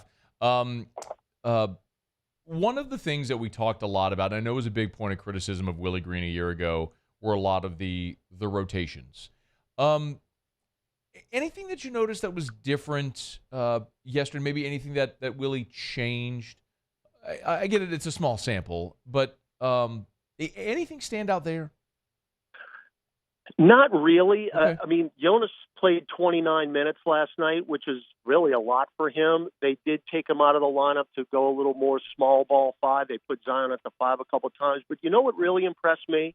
That Willie Green wasn't afraid to put Matt Ryan and Jordan Hawkins on the court at the same time. Like, you know what? The Pelicans need some three-point shooters out there, and he wasn't afraid to try it out. And it worked. I mean, Jordan Hawkins' first shot in the NBA was a straightaway 3 that he made. Nice. So the rotations, I think they're going to iron itself out as the season goes along. Again, it was game 1. We'll see what happens on Saturday night against New York. But I just think his willingness to try different things. I mean, again, who'd have thought that Matt Ryan was going to play 14 minutes last night? But Willie Green knew it was working.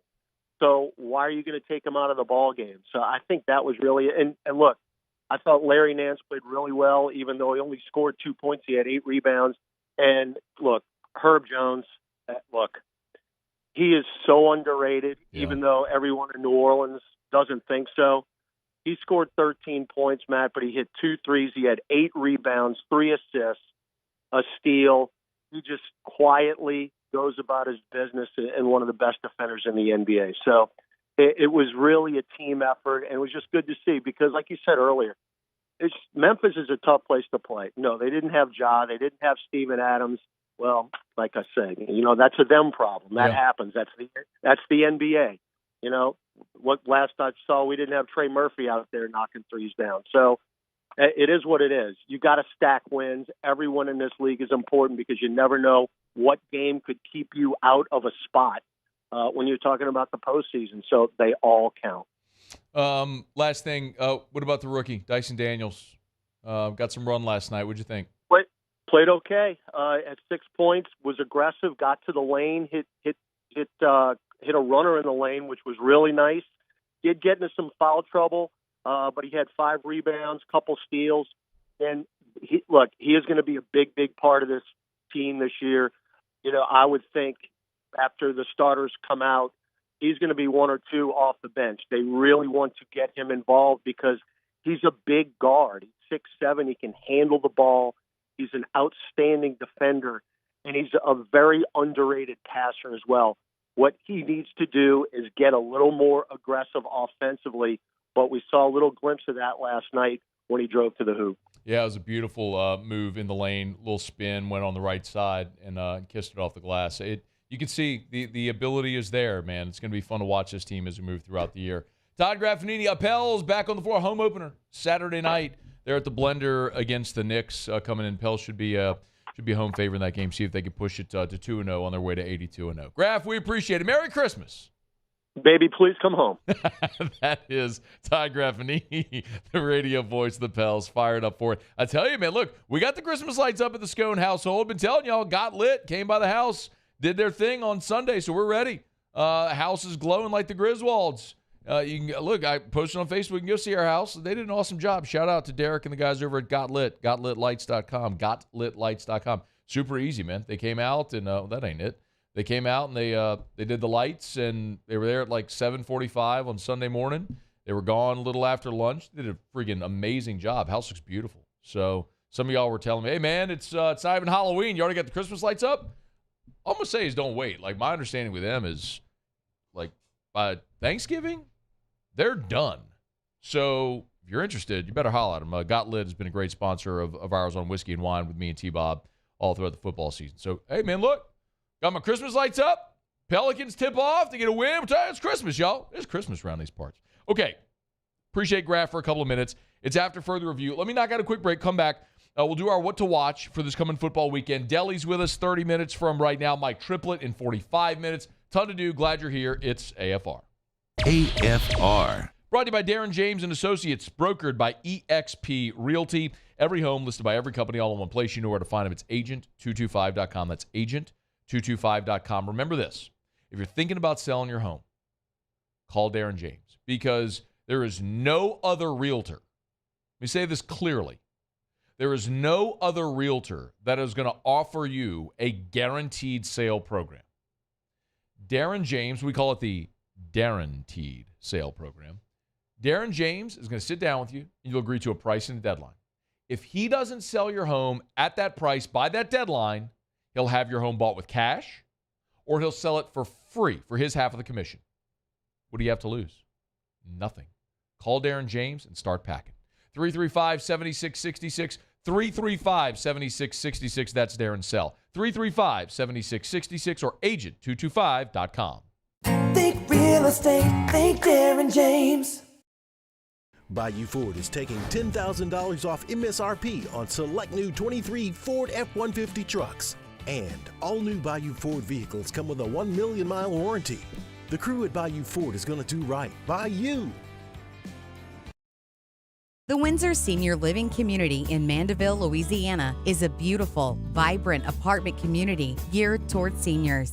They are nestled right in the heart of Mandeville, where seniors live a more carefree lifestyle in spacious apartments with the peace of mind that comes from having a little extra help. Call the Windsor at 985-624-8040 to schedule a lunch and tour. Come see how the Windsor can be your passport to peace of mind. Scooncha, fall in the air. Fall is right around the corner, which means fall fishing is, which means it's time for you to take your boat to the next level with front-to-back boat service in a bunch of different ways. You want a custom stair job, you can have a ton of fun out there on the water. They can do that. What about a spot lock trolling motor? So you stay right where you need to in casting lines. Or sonar that's let you see the fish under the water before you cast. All of your maintenance needs as well. For 38 years, they've been at it and will continue to do so. The Sherman family of front-to-back boat service. I've been doing business with Luba for 25 years. They're dependable, trustworthy. It's just the attention to detail with our clients. Our folks have years and years of experience. They're highly trained professionals, but many companies have that asset. What I'd like to think makes Luba a bit different is that we use those talents in a way that truly is dedicated to serving the needs of the folks who depend on us. Electricity is all around us, and our families depend on it. Every day is sparked by the power of a cold drink or a warm meal, a movie night, and a comforting light at the end of a dark hallway. From sunrise to sunset, playtime to bedtime, our team is ready to take care of your electrical needs. Even in the case of an after-hours emergency, the light in your life shines brighter with Mr. Electric. Dylan Cruz here to tell you about Six Rings Baseball and Softball Camp. If you live on the North Shore and play ball, go to Six Rings Camps with former LSU assistant coach Dan Canaveri. His knowledge is second to none, and your child will improve and have fun doing it. Camps were held at Coquille Park and Six Rings Academy in Covington with 4 sessions over the summer. Full day and morning only sessions are available from ages 7 to 13. Go to sixringsbaseball.com or call 985-206-9096. Learn the game to love the game.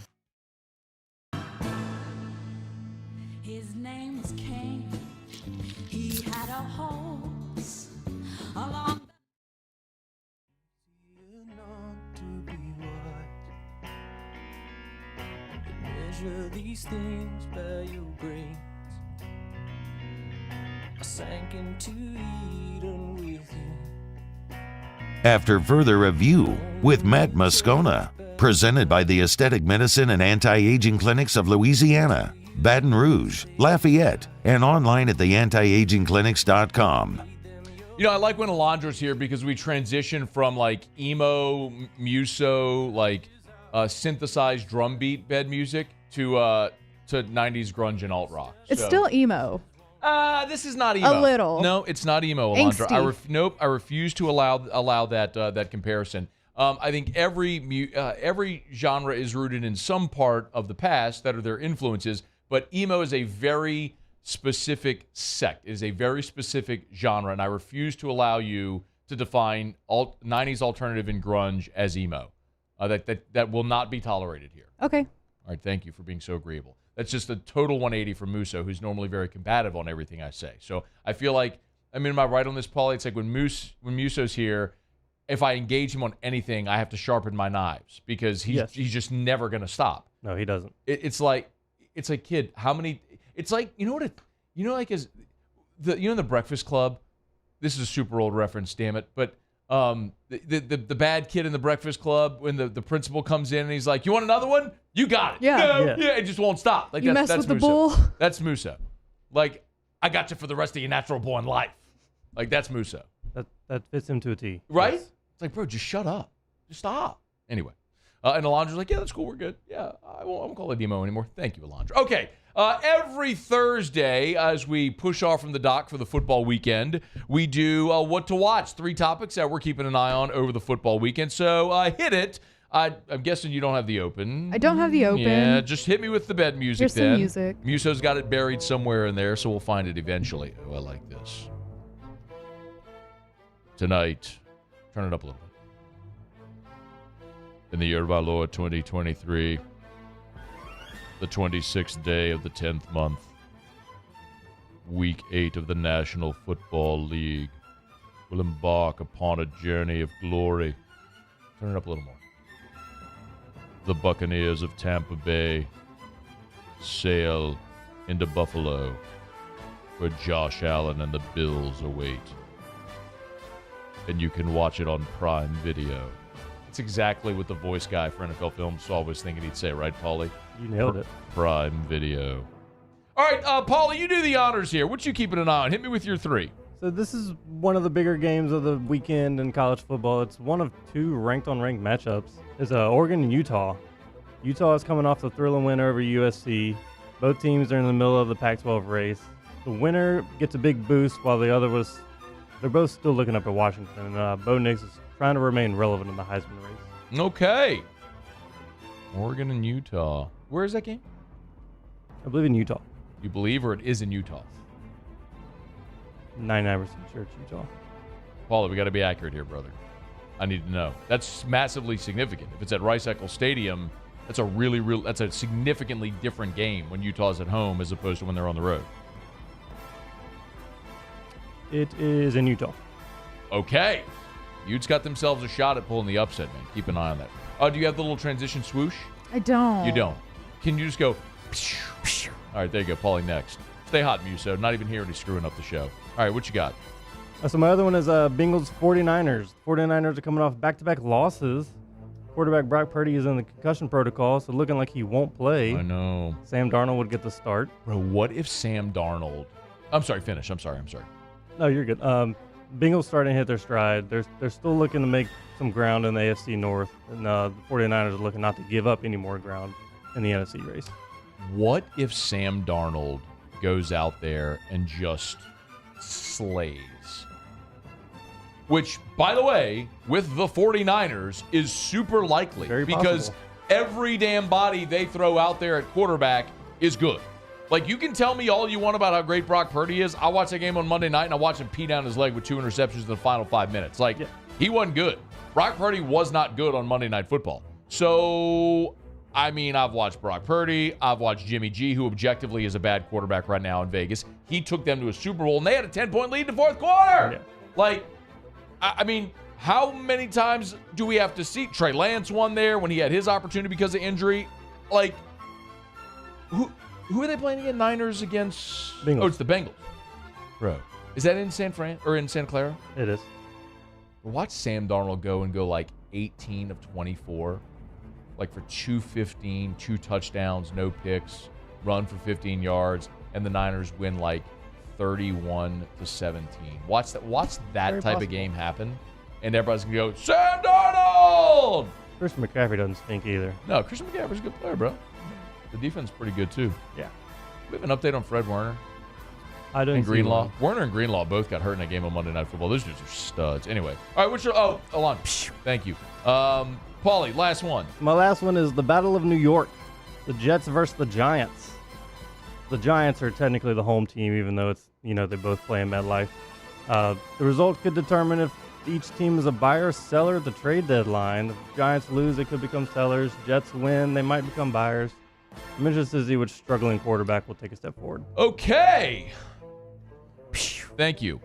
We always start with Iowa on my 3 of what to watch because the Hawkeyes, remember, their offensive coordinator, Brian Ferentz, will lose his job if they do not average at least 25 points per game this year. The Hawkeyes are 6-2. They lost to Minnesota this last weekend, 12-10. So the 10 points, significantly less than 25, meaning their points per game average is now down to 19.5. And when you look at Iowa this weekend, they take on Northwestern. Forgive me, they are open. They play Northwestern next week, so scratch that. But here's the good news. They can't drop any lower, right, Paulie? That's the good news for Iowa. Don't play. You cannot, not about losing. It's not even about losing. It's about their point total. Sure. That's what it's about. Thank you, Alondra. Florida and Georgia, the world's largest outdoor cocktail party. Our dear friend Muse, who's not here because he's at a wedding for a very selfish friend of his who has a last name for a first name, Adams. Paul, you think I was too hard on Adams and Brooke yesterday for their fall wedding? No. Yeah, I didn't think so either. Not You know at how many all. people have messaged me and they'd be like, dude, you're so right. Thanks for saying that. I shared that to Sam last night. She was in total agreement. Of course. Sam's great. She understands. Can we go ahead and say what Moose got them since they're not like... Oh, I don't know, Okay. because they might be listening. Okay. I don't want to do that. Okay. I don't want to sabotage that. I respect the desire to not have anything from the audience, but anyway, Muse, super high on Graham Mertz, isn't he? Very. Well, Best he's ever seen. That's what he said. Kirby Smart this week said of Graham Mertz, quote, he's maybe the number 1 quarterback in the country for 2 games the way he's played. That's an awful lot of qualifiers. He's maybe the number 1 quarterback for 2 games the way he's played. So Graham Mertz and the Gators are going down to Jacksonville to take on the Dogs, and I am going to be very interested to see if this Florida offense with Graham Mertz has found its stride. They were pretty horrendous early in the season, but here of late, Graham Mertz has actually been really good. Against South Carolina, he was 30 of 48 for 423, 3 touchdowns, no picks. And against Vanderbilt, he was 30 of 36 for 254, 3 touchdowns, and no picks. Now, it's worth noting that South Carolina and Vanderbilt both stink. Neither has won an SEC game, and South Carolina is literally dead last in the country in pass defense. So Graham Mertz went and picked on Vanderbilt and South Carolina. What do you do against Georgia? My guess is he's going to get pile drived into the ground there at TD. What do they call the stadium in Jacksonville? Something Bank or one of those financial institution stadiums. Everbank Stadium. Everbank, thank you. Everbank Stadium in Jacksonville. And is probably going to get picked off 3 times and throw for like $117. This is probably like a 12 of 30 day for 115, a touchdown, and 4 interceptions for Graham Mertz. Like, that's probably what's going to happen here. And I look forward to Muso coming back here and taking that medicine. Whoosh. This is what happens when Muso leaves and doesn't tell Alondra where the open or the sound effects are. And so she just has to go. Whoosh. Lastly, I'm just going to be watching Michigan because, I mean, can we all agree Michigan's pretty interesting right now? A little bit. Yeah. They got some news going around over there. I mean, wow. They don't play either. They're off along with Iowa.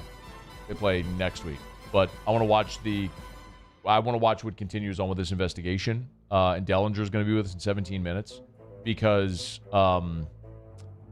man, if the NCAA decides to move quickly here and clamps down and acknowledges Michigan did in fact break rules and it points back to Jim Harbaugh, I mean, do you suspend him for the second time this season? Does he get fired? I don't know. I mean, the NCAA has never been one to move very quickly with its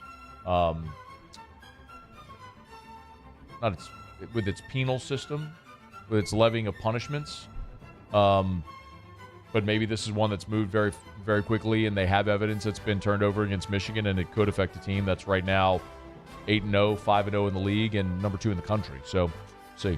Okay, there you have it. That's our what to watch for Paulie and I. Muso not here, and Alondra handling the sound effects. Thank you, Alondra. We appreciate it very much. Okay, it's after further review. You want to bet on anything tonight, you can do it at the DraftKings Sportsbook. Download the DraftKings Sportsbook app. Use the promo code Baton Rouge. Remember, it is NBA season, and DraftKings, an official sports betting partner of the NBA. So download the DraftKings Sportsbook app. Use the promo code Baton Rouge. Make a $5 bet on the NBA. Any NBA bet. A game tonight, a futures bet, money line, spread, total, MVP odds, championship odds, doesn't matter. Any $5 bet on the NBA, and they'll give you $200 in bonus bets instantly for new customers when you use the promo code Baton Rouge. Again, use the promo code Baton Rouge. And with DraftKings parlays, everyone has a shot at bigger basketball wins. You can string together multiple bets from the same game. You can build your parlay across multiple games for a shot at making your payday even sweeter. Download the DraftKings Sportsbook app. Always check to opt in for a boost. They got they have a boost right now for Thursday Night Football. If you're going to be watching Bucks and Bills tonight, use that 50% boost to boost your winnings. It's at the DraftKings Sportsbook. Download the DraftKings Sportsbook app and use the promo code Baton Rouge. Do you not have the disclaimer?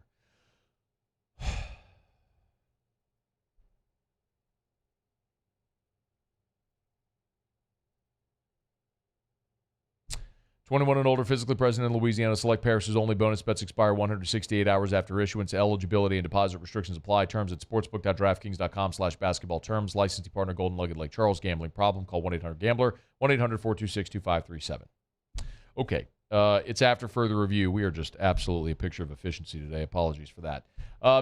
15 minutes from right now, we'll talk to Ross Dellenger, Mike Triplett in about 30 minutes. I want to preview final look at Saints and Colts with Triplett here in about 30 minutes from right now. Can the Saints get this thing back on track?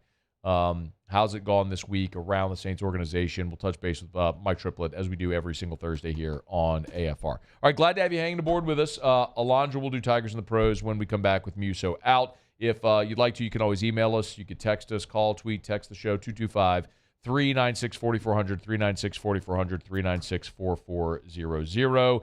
Let me knock out a quick break. We'll do Tigers and the Pros next. AFR. AFR is brought to you by Pluckers. Man, what a night tonight will be. You got Thursday night football. Man, it should be a really good one tonight.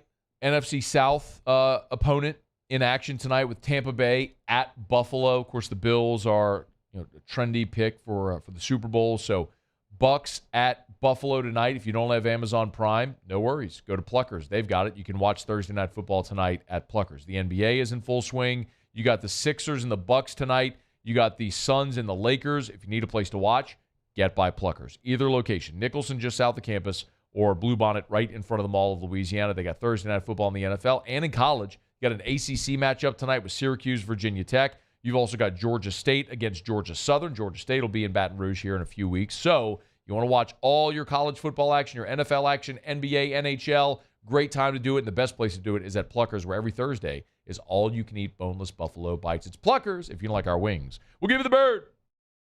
The world's leaders in obesity research, obesity medicine, and obesity science are right here. We're doing something that no one's ever done or trying to answer a question that no one's ever asked before. Pennington is a real jewel when it comes to research. We are finding the solutions to the world's worst chronic disease, which is obesity. Louisiana needs Pennington Biomedical.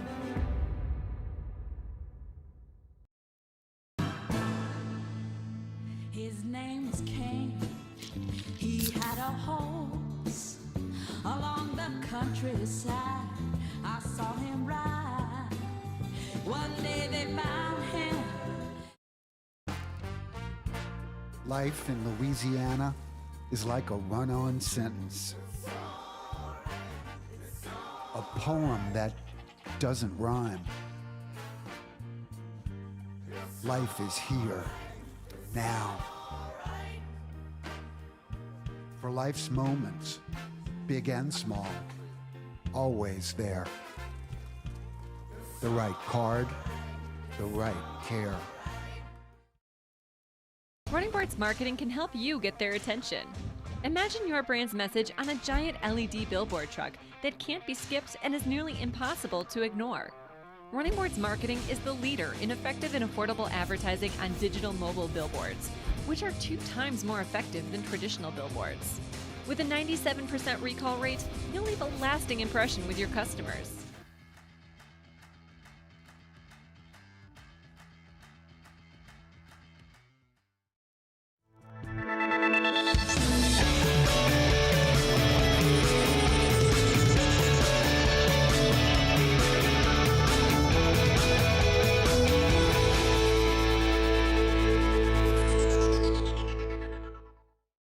Gulf Coast Office Products is a nationally recognized Savin office equipment dealer based right here in Louisiana. Over 100 employees strong, Gulf Coast has the boots on the ground to support all vertical markets, from education, engineering, legal, and finance. With the latest in office technology, from desktop to production segment units, Gulf Coast and Savin have the perfect fit for you. Call 225-756-2644. That's 756-2644 for Gulf Coast Office Products. Scooncha, fall in the air. Fall is right around the corner, which means fall fishing is, which means it's time for you to take your boat to the next level with front-to-back boat service in a bunch of different ways. You want a custom stair job, you can have a ton of fun out there on the water.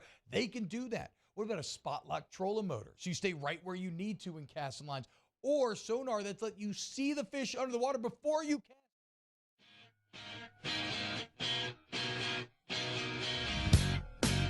After further review with Matt Moscona, presented by the Aesthetic Medicine and Anti-Aging Clinics of Louisiana, Baton Rouge, Lafayette, and online at theantiagingclinics.com.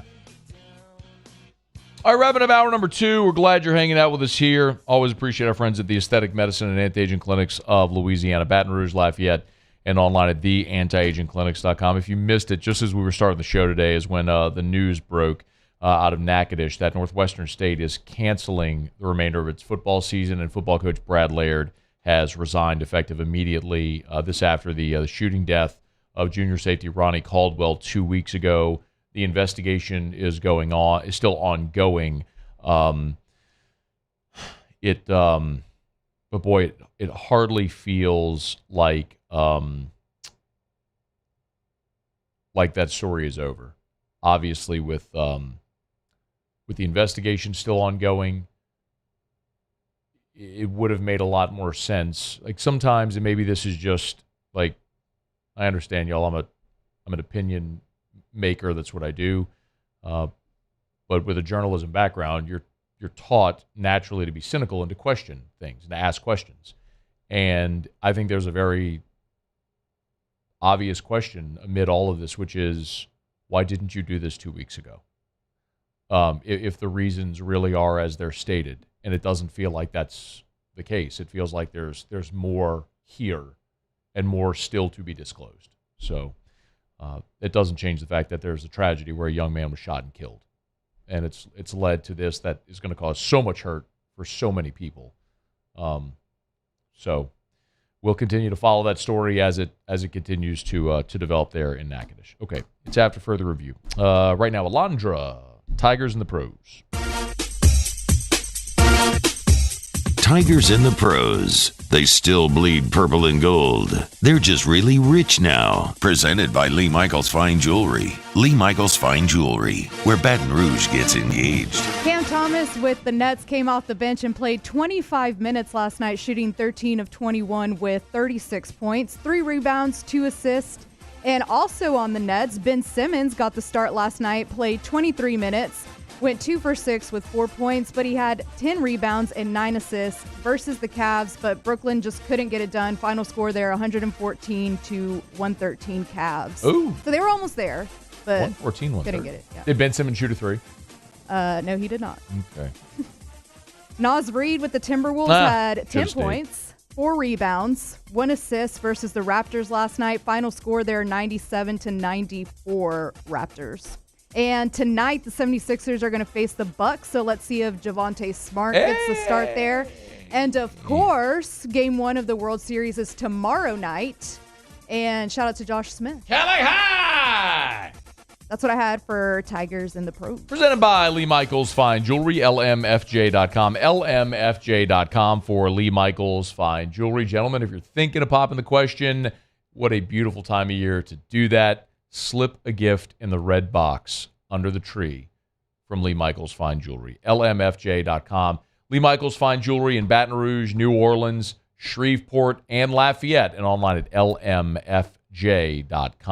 The highest quality diamonds, sure to thrill her. Gentlemen, you can trust my friends at Lee Michaels Fine Jewelry. lmfj.com. lmfj.com. Okay, it's after further review. Glad you're aboard with us here. Ross Dellenger is going to join us next, right after SportsCenter. Delly has been pretty embedded in this Michigan story, and the twists and turns there continue to be pretty amazing as more and more little birdies are starting to sing, as more is disclosed about this story. It feels to me like the inevitability here is Jim Harbaugh is going to leave. And Jim Harbaugh has been looking for an escape hatch out of Ann Arbor for several years now, trying to get back to the NFL. There's a lot of coaches that just don't love college football. They don't love recruiting, all that's happened now with portal and NIL that have changed the dynamics. This may be the thing that ultimately opens the door and shoves Jim Harbaugh out of it. We'll see if it gets to that point, and if so, when. So Ross Dellenger is coming up with us right after the top of the hour, and then Mike Triplett from New Orleans.football talking some Saints and Colts. We're glad you're aboard with us here. Sit tight. SportsCenter coming up, then we'll kick off hour number 3 next.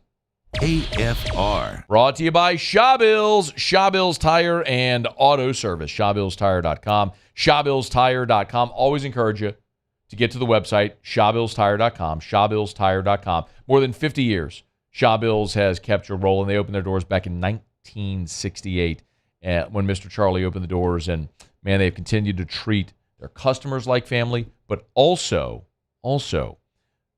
their employees like family. If you are a general service, customer service, or auto technician, if you have years of experience or no experience, our friends at Shawbills want to talk to you. You can go to the website at ShawBillsTire.com. You can hit the careers tab and learn more about all the positions that they have open in the different locations as well. Again, even if you have no industry experience, they will train you and get you up to speed. They have the best benefits in the industry. So if you want a career instead of just a job, you want to talk to our friends at Shawbills, where they treat you like family. ShawBillsTire.com. It's Shawbills, where we keep you rolling. I'm Chris Nakamoto, and here's what I'm working on for our stories on WBRZ Channel 2 tonight. A missing 4-year-old was found in Livingston Parish. A child was found dead in a pool nearby.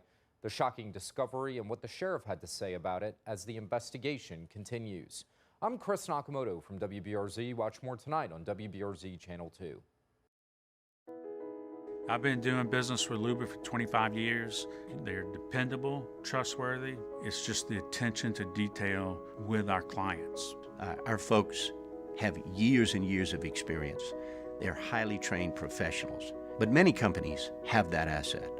What I'd like to think makes Luba a bit different is that we use those talents in a way that truly is dedicated to serving the needs of the folks who depend on us. Bayou Chrysler Dodge Jeep Ram is celebrating Ram Power Days with $15,000 off MSRP on new 23 1500 trucks, $15,000 off, and a 1 million mile warranty. Plus, we'll pay your trade-off regardless of what you owe. The crew at Bayou Automotive is going to do right by you. The importance of doing this Fortified program and offering it to people down here is, number one, the only real chance you're going to get to do this is when you put on a new roof or build new. And through companies like HUDCO, who's kind of leading the way in this thing, it's going to offer the customers a huge advantage in the insurance market and the price of their insurance. You know, we're not looking to make a fortune off fortifying. We're trying to give you a better product than our competitor at the moment. I'm trying to do something that he can. I'm trying to give you something better. So a lot of these insurance jobs, you're getting a re-roof, you're only paying your deductible. Let's sit down and talk about the Fortified and let's see what it does to your insurance premium. You're getting a steal. Yeah. You're getting a brand new roof and a Fortified certificate for your deductible, essentially. I think we're rocking and rolling.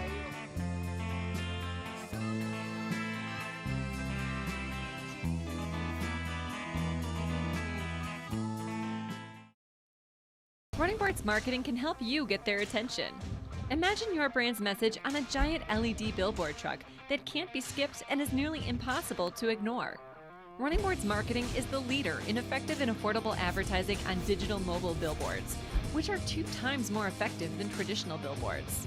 With a 97% recall rate, you'll leave a lasting impression with your customers.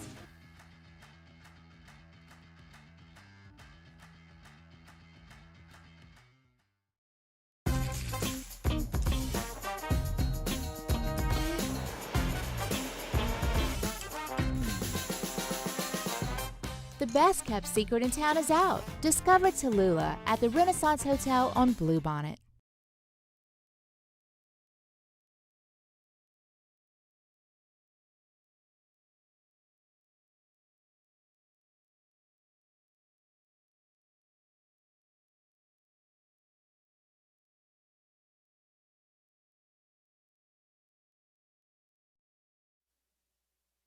This is SportsCenter. I'm Doug Brown. Cleveland quarterback Deshaun Watson says he doesn't know when he'll be able to play again. Watson re-injured his right rotator cuff strain against the Colts and won't play Sunday against the Seahawks. P.J. Walker gets the start. Spurs rookie Victor Wembanyama blocked a Kyrie Irving shot on his first defensive possession. That was his only block of the game. He had 15 points and 5 rebounds for Spurs head coach Greg Popovich. He's learning something, every practice, every game he's going to learn.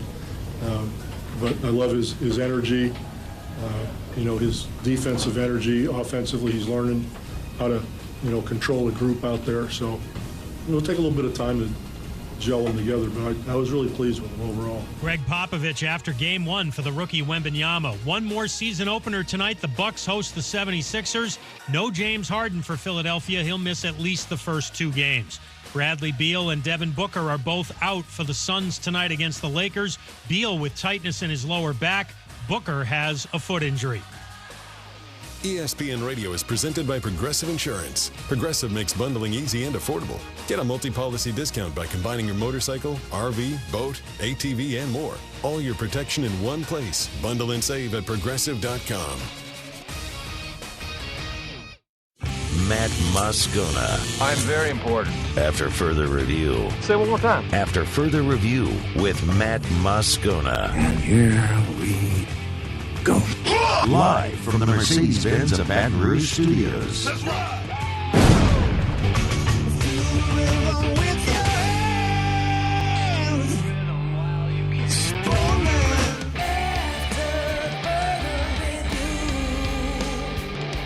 Hour 3, off we go. Welcome aboard. Glad you're with us, AFR. Presented by the Aesthetic Medicine and Anti-Aging Clinics of Louisiana. I'm Matt. Love you, Matt. Paul O'Neill. They're chanting Paul O'Neill's name. Alondra Villarreal.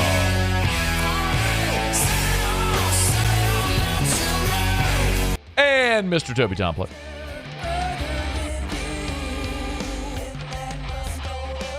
All right, we're here. Glad you are as well. 5 o'clock quitting time. Glad you are driving home with us. Mike Triplett in 15 minutes. We'll talk some Saints Colts.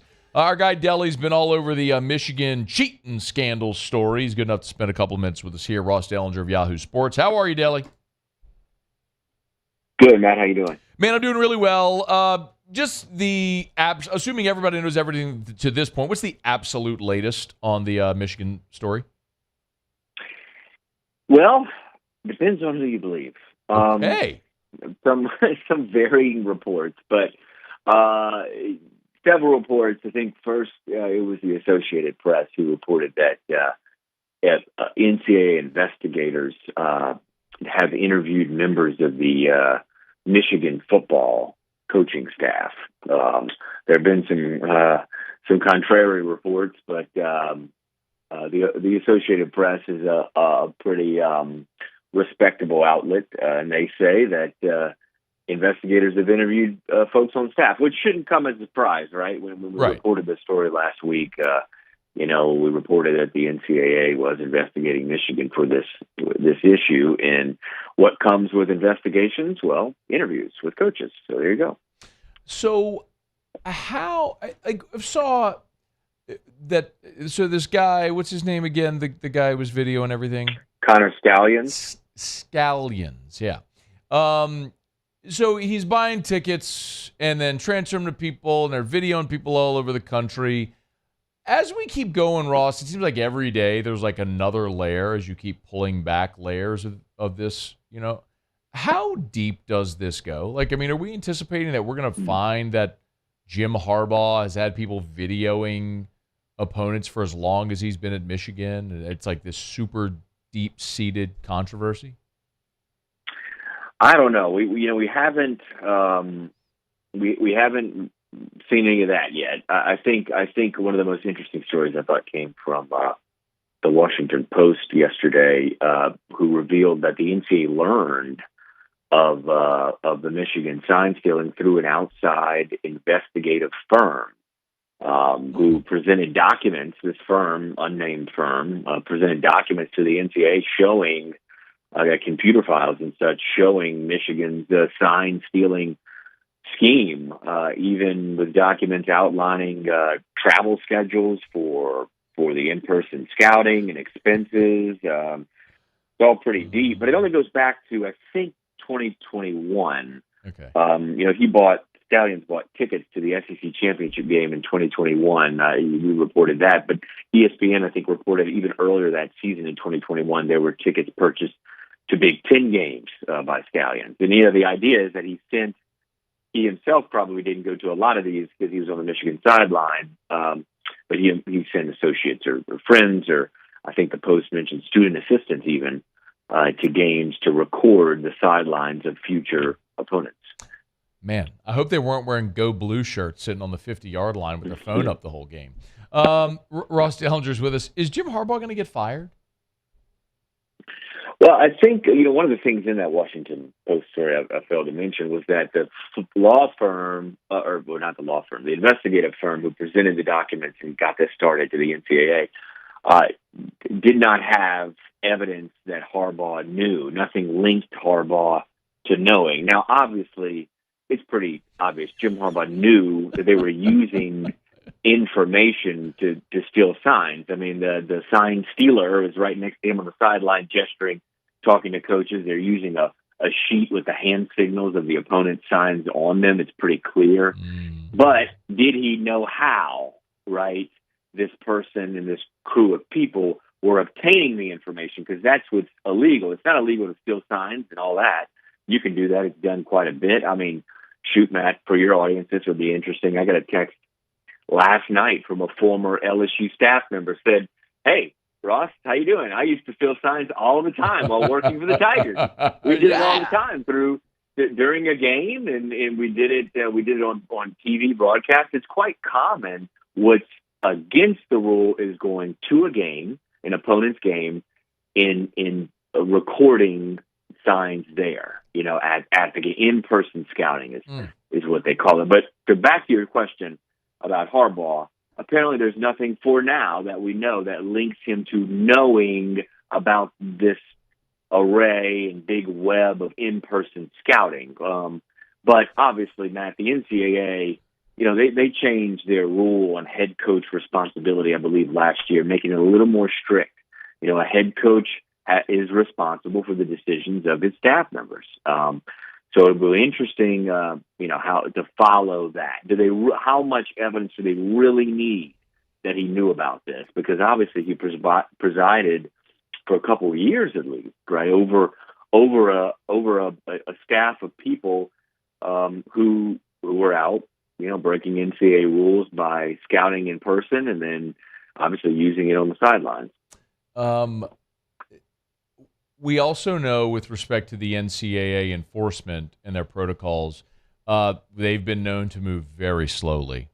There's also examples like with Cam Newton where they got that thing wrapped up in a couple weeks. So do you have any sense of how much the NCAA might want to expedite this? Yeah, I think the fact that they were notified early last week, the NCAA was, and then we know that at least at the start of this week, maybe Monday or Tuesday, they began doing interviews and such, prying into computers, whatever, in Ann Arbor. tells you that, they're moving quicker than probably normal, right? Because they are slow. Oftentimes, the investigations can go months, 6, 8, 18 months. I thought you meant years, like with the Will Wade stuff. They can go years. They can go years as well. And then you have the appeal stuff, which can stretch it more months. That whole process and all that. So, clearly this is a little bit of an accelerated, it seems like, investigation, and probably because, the situation, right? In the middle of the season.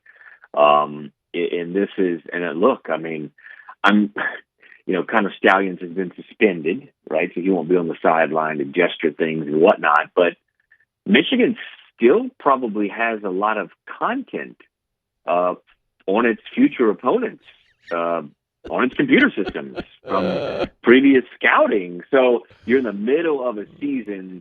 I would guess the investigation would be accelerated. However, it would be a pretty big surprise if there was some significant ruling or penalty handed down in the middle of the season. That this thing, I'm sure will go several months or several weeks, if not months. And we're more than halfway through the season.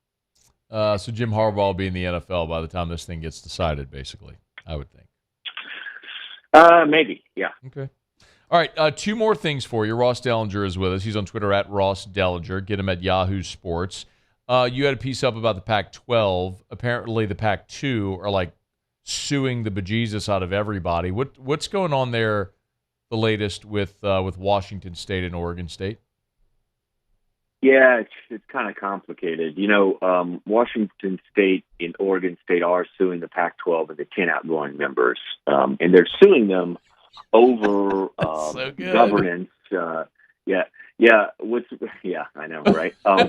They're you're leaving? We're suing you. They're suing their commissioner who represents them still on the CFP board. It's bizarre. The whole world of college sports right now is quite bizarre. But anyway, so Washington State and Oregon State are suing the 10 outgoing, are suing their commissioner, and it's all over governance and decision-making of the conference. But really, Matt, it's over money, right? There's a lot of money. We think of the Pac-12 as, broke and crumbling. The Pac-12 is owed over $100 million through NCAA tournament revenue from past appearances of its teams in the tournament, what they call units.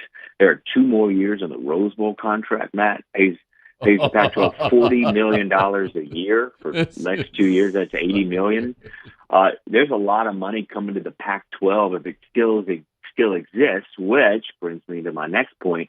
Washington State and Oregon State are trying to preserve the league and have a 2-school league for a couple of years because this money is at stake.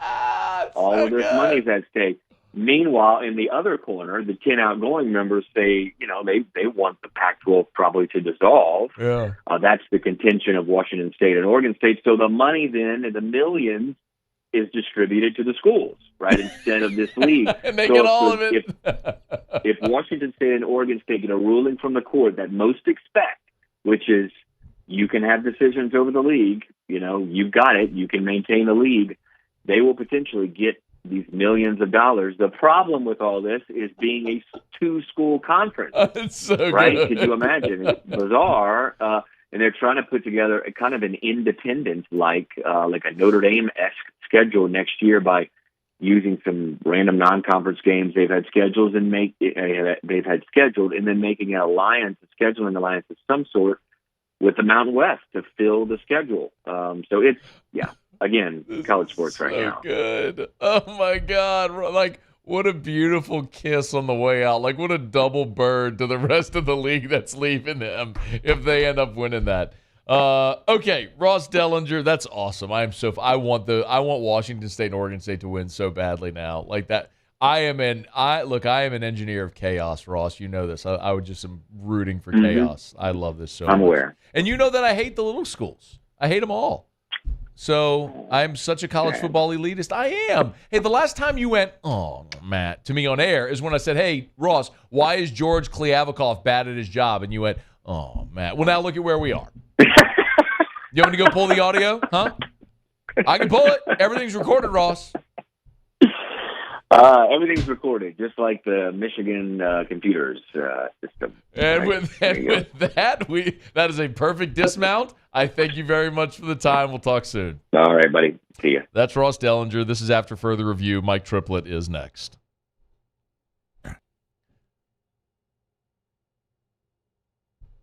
So should I just go, or you can hit it again?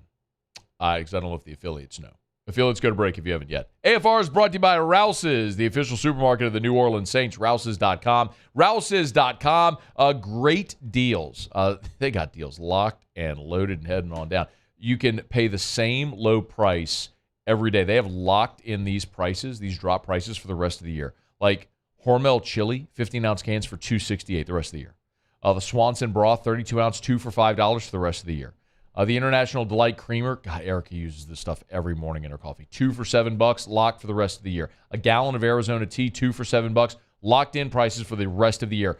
Go to the Rouse's Facebook page, or their website. You can check out the coupon codes, the weekly specials. They have dropped prices and locked them in for the rest of the year. So Rouse's has been helping you make groceries for 60 years. They're going to save you money and get you the best quality products. Make sure you look for that Rouse's branded item with the circle R on it. It's Rouse's, the official supermarket of the New Orleans Saints. Rouse's. This feels like home. We have truckloads of inventory rolling in at Corbell Toyota in Opelousas. And you can take advantage of 3.99% financing on select 2023 models. So come on down to Happy Town. That's Corbell Toyota in Opelousas. Happy Town, USA. Gulf Coast Bank and Trust is giving our customers the power to bank anywhere, anytime during this challenging event. And we're right there with you. Our mobile banking app is a smart way to manage your money and time. Gulf Coast Bank and Trust, the bank that cares about you. Dylan Cruz here to tell you about Six Rings Baseball and Softball Camp. If you live on the North Shore and play ball, go to Six Rings Camps with former LSU assistant coach Dan Canaveri. His knowledge is second to none, and your child will improve and have fun doing it. Camps were held at Coquille Park and Six Rings Academy in Covington with 4 sessions over the summer. Full day and morning only sessions are available from ages 7 to 13. Go to sixringsbaseball.com or call 985-206-9096. Learn the game to love the game.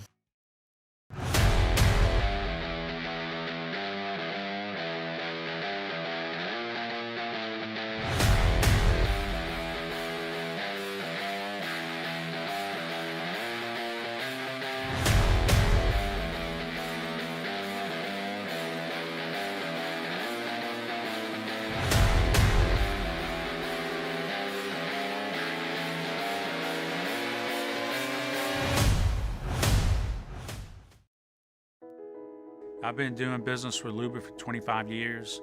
They're dependable, trustworthy. It's just the attention to detail with our clients. Our folks have years and years of experience. They're highly trained professionals, but many companies have that asset. What I'd like to think makes Luba a bit different is that we use those talents in a way that truly is dedicated to serving the needs of the folks who depend on us. Electricity is all around us, and our families depend on it. Every day is sparked by the power of a cold drink or a warm meal, a movie night, and a comforting light at the end of a dark hallway. From sunrise to sunset, playtime to bedtime, our team is ready to take care of your electrical needs. Even in the case of an after-hours emergency, the light in your life shines brighter with Mr. Electric. There it is, the extra mile, on the border of expected and extraordinary for those willing to go further, like vans customized for work or play, with safety and tech to keep you connected, supported by a 5-star sales, service, and finance team, and backed by the 1-star you know. So go the extra mile. It's never crowded, because so few.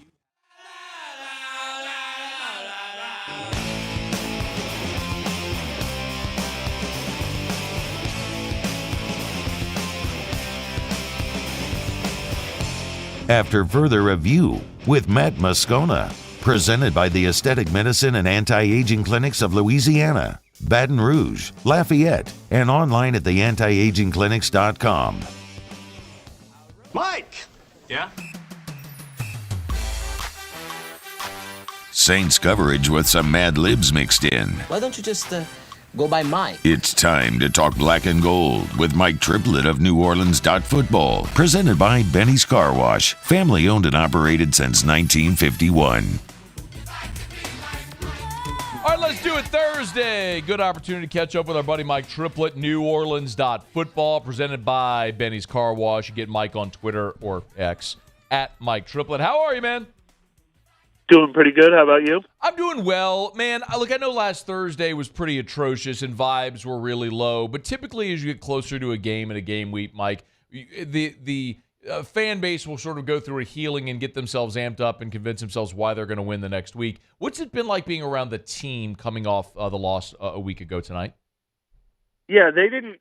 The one thing is, I don't think they sugarcoated anything. I mean, there were a few, hey, it's only 7 games and we're 3-4 and we're only 1 game out, but they know they're a team that's lost 4 of their last 5 and that they had to have serious conversations. So even though we didn't see anyone get fired, we didn't see anyone get really replaced in the starting lineup this week, they didn't try to pretend that they're not in a very critical stage. Now, the question is, where does that go? The stuff going on with Derek Carr and his receivers and Chris Olave in particular, and who's to blame, and a lot of public finger pointing, that's not good for a football team. But he said they kind of aired it out, put everything on the table, talked openly and honestly about everything they're dealing with. I'm not a huge silver lining in the last 2 games because they had over 400 yards in both of them, but that at least gives them some things they can be like, all right, why did this work? All right, let's do more of that. There's enough talent on this team to think they don't just need to scrap it all, but do they find those answers? I don't know. I think frustration grows with each week that they don't. Yeah. Mike, you've covered the team for so long. One of the things that was so important in this organization with Sean was culture. And we saw them run veteran players and good players out of the building because they were a culture problem. I mean, we could run through the list going back to Dante Stallworth and Wayne Gandy and all the way up through the Jimmy Graham, Brandon Cooks, Kenny Stills, Junior Gillette. I mean, we all know the names. How do you sort of characterize where they are at culturally right now, Mike, where that was something that was so important for so long and it feels like that's eroding? Yeah, I could say that's a fair topic to broach. I don't know where they are yet, but I feel like they're on the verge of that. I mean, Alvin Kamara is a truth teller, and he's doing the I'm just tired of losing. I've never lost at anything in my life. This isn't what we used to look like. I don't like the way it looks now. But I think he is a leading part of the solution. I think a lot of veterans are. I think Michael Thomas is. He's saying some hard truths, but he's addressing the team and saying, this isn't our standard. Work harder. Pay more attention to detail. So I don't think the veterans are checking out. I mean, I think there are some young players. I mean, obviously Trevor Penning had to be replaced from the lineup. Obviously, people have been having some tough conversations with Chris Olave, even though he's probably gotten a little too much of the blame. But I think young players who need to be, hold themselves to the same standard as the veterans. But I like the culture in the locker room, but I think if they're going to lose them, it's going to be losing them in the sense of, eroding the belief that this team is actually good. I think last year they came to the belief that the team, wasn't that good. This year they had such high hopes that this roster was loaded. They need evidence of that on the field, I think, to keep everybody on the right wavelength. Our visits with Mike Triplett brought to you by Benny's Car Wash, bennyscarwash.com. Join today. You can wash for free for the rest of 2023, bennyscarwash.com. Next week, Mike, is the trade deadline, and we'll talk about the Colts here in a second, but do you anticipate the Saints to be buyers, sellers, or basically just bystanders? Yeah, I think I'd be pretty surprised to see anything major in either direction because they're, same as in recent years, they're in this weird limbo where they think they should be able to win the NFC South this year, and that has not gone away. I mean, I guess if you lose 2 games real quick, or is it just one more game before the trade deadline? I can't imagine a place where they think, all right, look, we got to look to the future. There's no way that's happening this year. But at the same time, you go all in with like a future draft pick move, just to fortify this year's roster. I think that would be kind of foolish to give up future draft capital at this point with the age of this team. So for that reason, I don't see anything major. But yeah, I mean, if you could do something like a mid-round pick to help fortify this offensive line, or maybe add another body on the defensive line, I wouldn't rule it out. I do think, especially if they win this week, I think it's still realistic to believe this team can win the NFC South this year, but I just wouldn't go overboard in investing in it. Well, I mean, they're 3-4. I mean, of course, yeah. They're a game out of first in a bad division. Tampa could go lose tonight, and the Saints could win on Sunday, and then based on what Atlanta does, you're right back there. But Mike, it's the same conversation we had all the way last year through Week 17.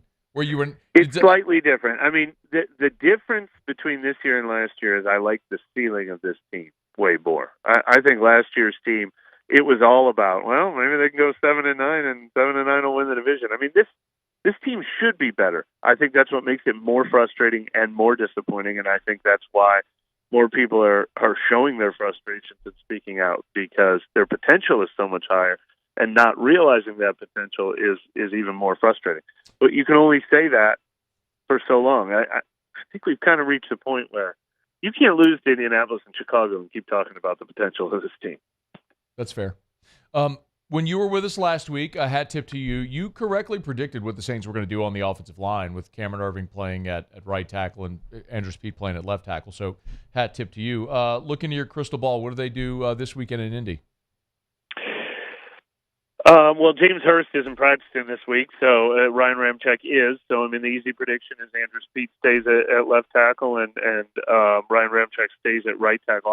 I don't think they're in a hurry to change what they're doing with Trevor Penning. I mean, if they didn't install Trevor Penning back in the lineup last week, they're not going to do it as they get healthier. They really want him to take a step back, and they're thinking long term with him, I think.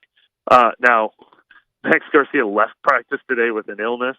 Illness is going around on this team. It's going around in our media corps. It's going around in my car where my son is sitting next to me right now. It's going around the entire city of New Orleans. But if they have everyone available, I think the real interesting thing is, what do you do when James Hurst is back healthy? If Andrus Peat looks good at left tackle, because he probably played the best game at left tackle of anyone yet this season. That is a telling incrimination of this team if Andrus Peat's your best option at left tackle. Though he has been a spot starter there and a rotational player at left tackle, and they've had injuries and stuff in the past, so he's done it. He's done it before. When you look specifically this matchup, Mike, Indy is a team that defensively is not very good. They're 30th in the league in points allowed. Is this a game where we should expect the New Orleans Saints to be able to go on the road and score a lot of points against that defense? Should and expect are big words, man. Could and maybe. Can we temper it a little bit? I don't like that. I don't want to temper. I want points. Yeah, I mean, if you want to be glasses half empty, they've found some elements of offense the last couple of weeks. I think in general, once the offensive line stopped imploding, there have been elements of better offense. Now, they've still got major issues, getting the quarterback and the receivers on the same page, play calling in the red zone, Derek Carr making the right decisions. I mean, there's a lot of things that make this offense far from perfect, but they've still got all their running backs, all their receivers, most of their offensive line, and just tireless, probably, poring over ideas and solutions that may or may not be there, trying to figure out what's going to work for this offense. So I think the fact that we did see 15 points and damn near should have seen 22 points in the fourth quarter last week is something to build on, at least. He's on Twitter at Mike Triplett, NewOrleans.football. On the other side of the ball, the Saints defense is going to face the Indy offense, which is sixth in the league in scoring. I mean, and the weird thing, Mike, is, Jonathan Taylor is back now and looked really good last weekend. But Pittman's a good receiver, but it's not like they have like a true legit. And Minshew at quarterback, No, go ahead. It feels like they've gotten in a lot of weird games. I mean, like, I did not expect 32-31 against Cleveland or whatever was going on last week. So the points on both, yards on both sides of the ball, like, I wouldn't be surprised at all if it's just not that type of game. But I think the one real threat that Indy does possess is a run game. I mean, they were doing it with Zach Moss. They're doing it with Jonathan Taylor back. They can run block. I think it'll be the Saints' biggest test. Saints have a really good run defense. They've had really good results as a run defense, but they haven't necessarily been tested by the top rushing offenses in the league, and Travis Etienne had some success against them. So I think they're going to need to prove that they can stop the run against a team that really is dedicated to sticking with it. Yeah. Zach Moss is second in the NFL in rushing yards behind Christian McCaffrey, and that's before Jonathan Taylor comes back. So now you've got Taylor and I know Moss has been injured this week, but I think he practiced today. So if he's available, I mean, you're talking about a pretty formidable tandem there with those two guys running at the Saints defense. Mike, I mean, I can ask you, like, what's the keys for the Saints in this game in particular? I mean, it feels kind of obvious, but if you had to sort of bullet point it, how do you think it would go Sunday? I mean, boy, I think you have to take advantage of this schedule that keeps presenting you with these opportunities. I almost think being on the road is good for this team because the Superdome crowd is so eager to turn on them when things aren't going well. I think that's a pressurized atmosphere. With all the time they've had to prepare for this game, I really feel like this is the get right game they need. I don't think it's going to be 34-0 at New England. I think they'll take 20-19 if they can get away with it. But I mean, it's just got to be a cleaner offensive performance. It's got to be Derek Carr making decisions and maybe simplifying.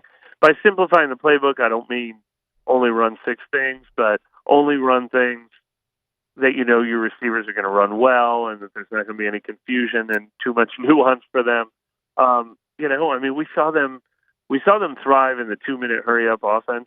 It doesn't mean you have to run hurry up the whole time, but I think that should be a pretty big light bulb moment that when the plan was scaled down to the kind of things you can do in a 2-minute offense, they look better than ever. So at least start there, I think, and show us a clean offensive performance for crying out loud. They're not miracle workers, Mike. I mean, Mike Triplett on Twitter at Mike Triplett. New Orleans football. Our chat's every Thursday, brought to you by Benny's Car Wash. Man, we appreciate it. Safe travels up to Indy. We'll look forward to talking next week.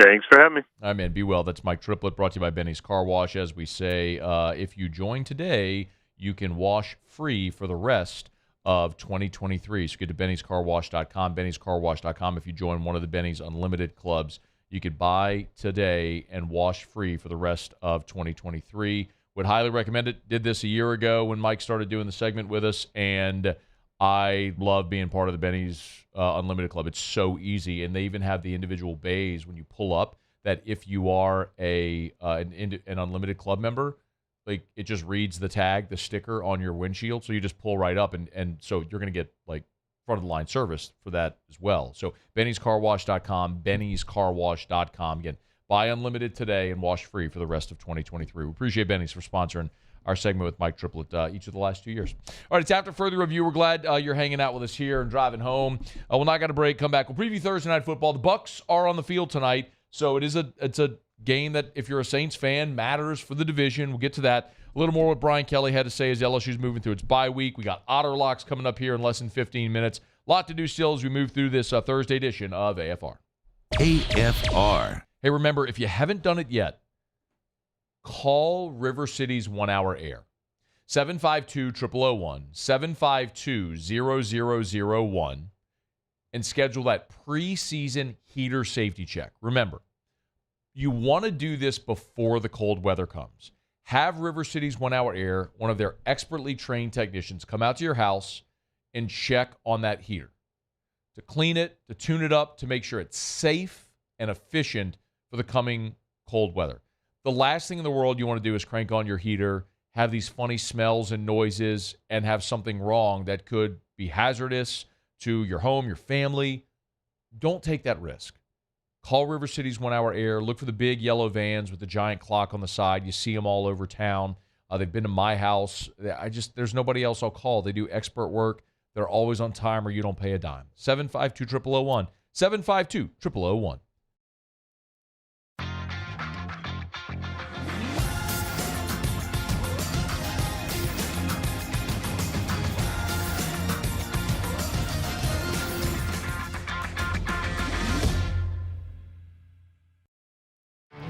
There it is, the extra mile, on the border of expected and extraordinary, for those willing to go further, like vans customized for work or play, with safety and tech to keep you connected, supported by a 5-star sales, service, and finance team, and backed by the 1-star you know.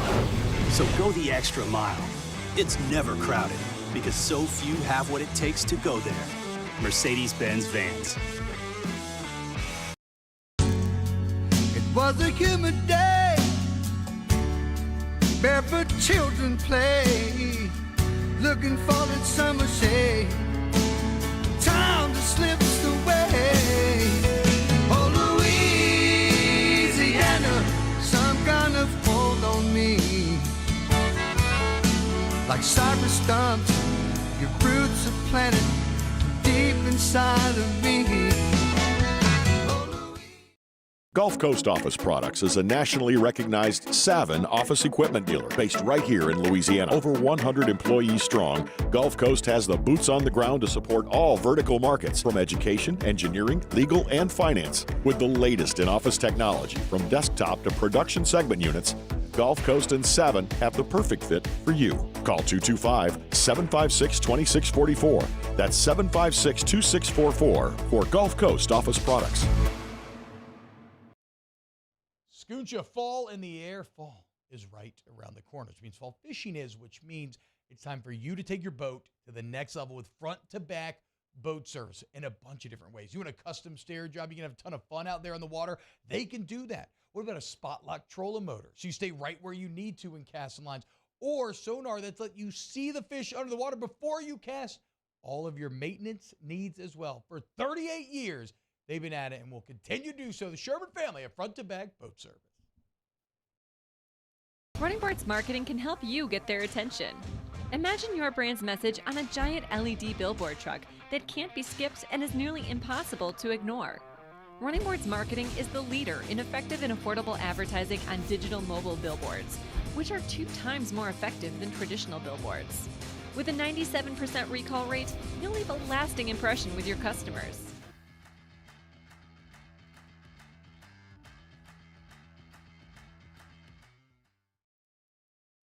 At Relief Windows, we're more than windows. We're windows, doors, hardy plank, and vinyl siding. But our number one product is hanging around downtown by myself, and I had so much time to sit down. After further review with Matt Moscona, presented by the Aesthetic Medicine and Anti-Aging Clinics of Louisiana, Baton Rouge, Lafayette, and online at theantiagingclinics.com. Yeah, every week is a crossroads in the NFL. I mean, that's how we look at it, right? So every week's an opportunity to get another win, and over the years we've shown, and listen, if we've shown that that we know how to win, and we know how to figure things out, and we know how to develop players and find the answer and the solutions, and that's what we're here for. Sean McDermott before Thursday Night Football tonight. It is the Bills hosting the Tampa Bay Buccaneers. They're up in Buffalo tonight. So this is one where if you're a Saints fan, you have a very obvious allegiance in this ball game. You are cheering very hard for the Buffalo Bills because Tampa Bay right now at 3-3 is a half game ahead of New Orleans. If the Bucs lose, the Saints and Bucs are tied in the division, although the Bucs did beat New Orleans in the Dome, so the Bucs would have a tiebreaker over the Saints. But again, it doesn't matter. For tiebreaker scenarios, it does, but it's just a win-loss record. Buffalo is a 10-point favorite in that ball game tonight. That line has climbed from 8, 8.5, 9. I actually played it earlier today with Tampa and the 9 points, but it's up to 10 right now as I'm looking at it. So we'll get Jimmy's pick for Otter Locks here less than 10 minutes from right now. But this is one where you really hope that that Buffalo goes out, plays a solid game at home, and takes care of business against Tampa Bay to keep the Saints in the mix in the NFC South. The last thing in the world you want is to have Tampa, and it's become a two-horse race with Tampa and Atlanta. Let me say that another way. I know that there's a segment of this fan base that has flushed the season, and you're looking toward the draft, and so you're not going to be upset if the Saints lose because it's just going to continue to increase your draft position, and with every loss, it's going to increase the likelihood of coaching changes, which I think most of us want. That is it's a weird irony, though, that if you're trying to argue that the best thing for the team you love is losing and firing a coach, I would say the best thing is getting it fixed and winning. So I would love to see that. I would love to see the Saints figure this out, find their stride with Derek Carr in this offense, gain some confidence, get hot, and go win. Now, I don't necessarily believe that's going to happen, but that's what I would like to see happen. It's much more fun to cover a team that's winning games and pushing toward the playoffs, and to spend your Sundays watching a team that's competing for meaningful, relevant things. But the Saints are going to need some help with as they go through this stretch here, where they've lost 4 or 5, and they're going to need help in the division with Atlanta and Tampa Bay just not running away and hiding. And so far, they've obliged. So let's hope Buffalo gets this done tonight. For what it's worth, Josh Allen has had a lot of success in prime time on Thursday Night Football, and he talked about that before this game. Josh, you've been really good on your career on Thursday nights, undefeated. What have you found works for you in terms of preparing on a short week?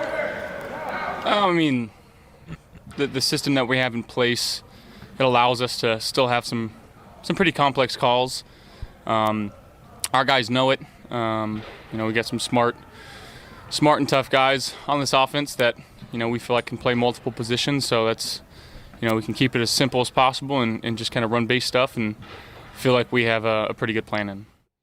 All right, so it is Thursday Night Football. It is the Bucs at the Bills, Prime Video. If you need a place to watch, of course, you can get by Pluckers. AFR is brought to you by Relief Windows and ReliefWindows.com. Windows, doors, siding, and now shutters. It is Relief Windows and ReliefWindows.com. Energy-efficient replacement windows, beautiful entry doors, hardy plank, and vinyl siding. They do it all over at Relief Windows. And while, yes, they are windows, doors, siding, shutters, as we often say, they are experience, quality, and service. It's Relief Windows and ReliefWindows.com, where they will never take a dollar from you until you are thrilled with the work that they do. It's Relief Windows and ReliefWindows.com.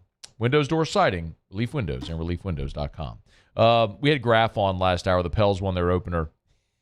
I didn't even realize I did this. Tybers Hurt sent a text and said, "Hey, man, Dyson's not a rookie. It's a sophomore season." Yeah, my bad. You can tell. So Dyson Daniels, who played last night, played pretty well. But my brain is not in NBA form at all. It's almost like whenever people ask me about fall baseball at this time of year, like I'm telling you just candidly, if you tried to ask me LSU fall baseball questions right now, I would probably screw up names of players that were stars in Omaha back in June. It's just not in any way where my brain is in the fall. You go so deep dive on football. Yeah, so good catch, but I totally screwed that up. I don't doubt that I said it at all, but good catch. All right, it's after further review. We're glad you're aboard with us. Got Otter Locks coming up, so we'll get to Jimmy, who will give us a pick here on Thursday Night Football. Not just Thursday Night Football for NFL, but also college. Alondra, I did have one text on the show text line asking, this was... it's from Chris, who says, "Does the young lady on your show know about Muso's date?" The young lady on the show, by the way, is Alondra Villarreal. Does a great job. Are you familiar with the Muso date thing that we're doing? No, I don't know what you're talking about. Oh, are you serious? I'm being so for real. Oh, really? I'm being serious right now. Okay, so I really don't know. I'll give you the 30-second Cliff's Notes version. Okay. When Muso's on the show, we play Barbie Girl by Aqua. Right. A listener sent me a link that Aqua is coming to the Fillmore in New Orleans in November. Oh, wow. I brought that up. Is that why I'm filling in for him next Friday? No, this is in November. That is November. Late November. Oh. Like November 26th. Okay. I'm trying to do this in 30 seconds. Oh, sorry. Stop interrupting me. Yes, sir. Yes, sir. Stop it. So anyway, live on air, I just start this stream of consciousness thing where I'm like, Muse, I'm getting you tickets to this show. we're doing a blind date with you. So we've got this whole thing. It's called The Matchular. What? I love this. So we've got tickets to the show. We've got a VIP ride courtesy of 7-3 Distilling. They're going to pick up Muso and his date in their tricked out like Sprinter van. Okay. Take him to New Orleans. All right. They're going to dinner somewhere. We haven't gotten dinner. So we'll get that taken care of either way. But we'll get they'll have dinner and go to the show. And young ladies will be able to enter starting November the 1st, maybe November the 6th. I can't remember exactly. But yeah. So this is like AFR's Bachelorette or Bachelor. Bachelor. That's what I said. Yeah. It's called the Matchular. Yeah. The Matchular. I love MATZ, this. Matchular. I really wish that y'all would have got me in on this. Well, I'm telling you right now. Okay. I mean, what part do you want to play in this? I don't know. I didn't play any part. You already took care of everything. Right. So, like, what part would you have wanted to take? I don't know, like picking the girl. Well, we haven't done that yet. Yeah. I guess that's the one question is, does Muso pick or do I pick? I think I should pick because I'm a girl. Absolutely not. No shot.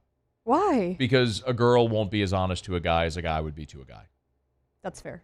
But it's fact. Yeah. So I think you should pick because it's blind. It's a blind date. Yeah. So you should definitely pick it. So I asked Muso to provide a list of questions, like the questionnaire. What? I don't know.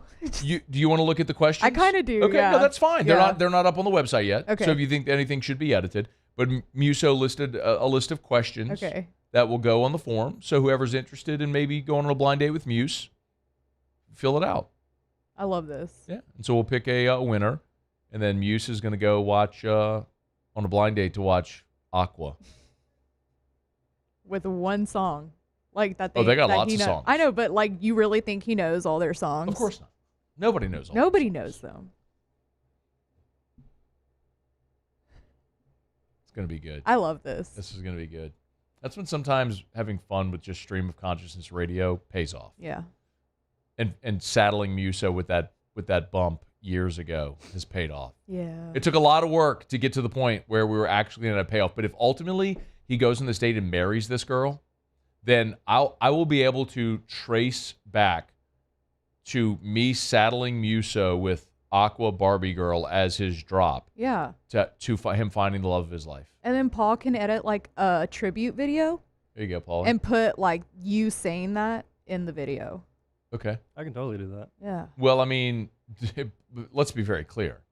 Oh, you mean initially whenever we had the Barbie Girl drop? I don't know if we have a video of that. No. Like whenever you came up with the idea to do it. Okay, no, for sure. Yeah. I thought you meant like just now when I just said that. No. But the point ultimately is you better believe, like if/when this works out and Muso marries the girl, mm-hmm. I am going to gloat to the high. I am going to be insufferable on air. Oh, yeah. Muso may want to not marry her just so he doesn't have to listen to me on air talk about it. Yeah. I would get him a good wedding gift, though.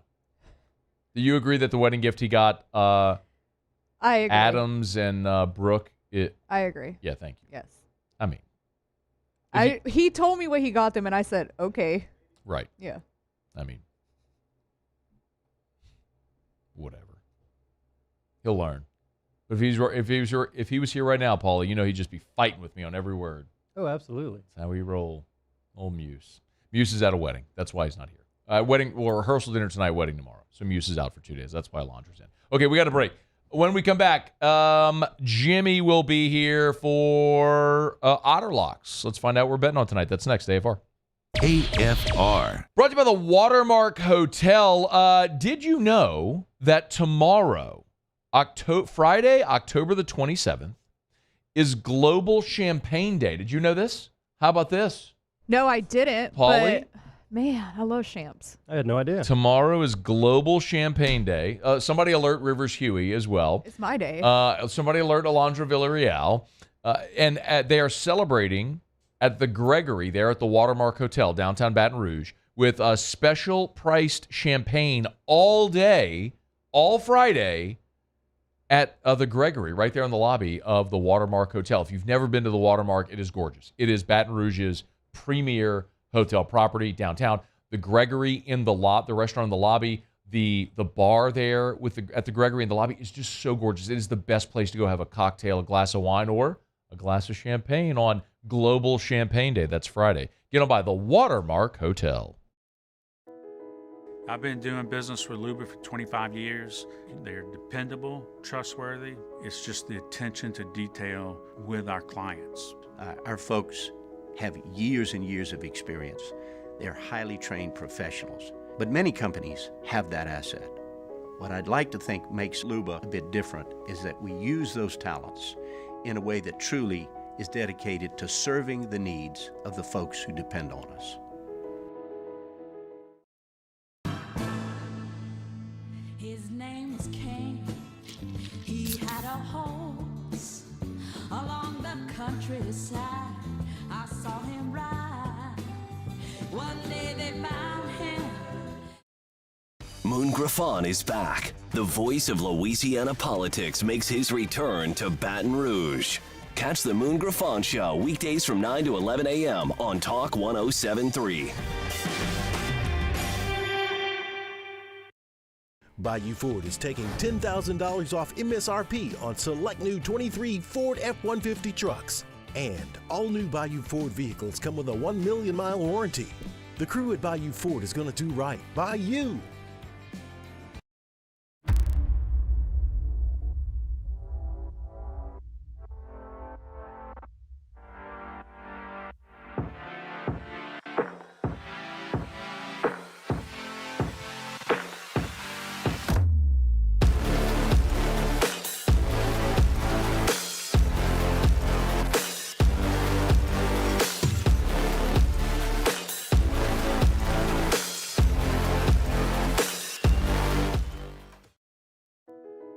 I've been doing business with Luba for 25 years.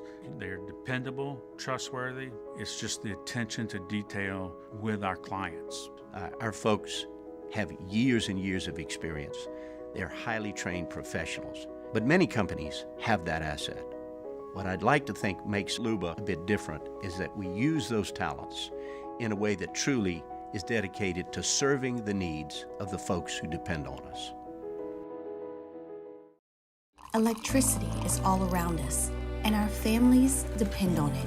Every day is sparked by the power of a cold drink or a warm meal, a movie night, and a comforting light at the end of a dark hallway. From sunrise to sunset, playtime to bedtime, our team is ready to take care of your electrical needs.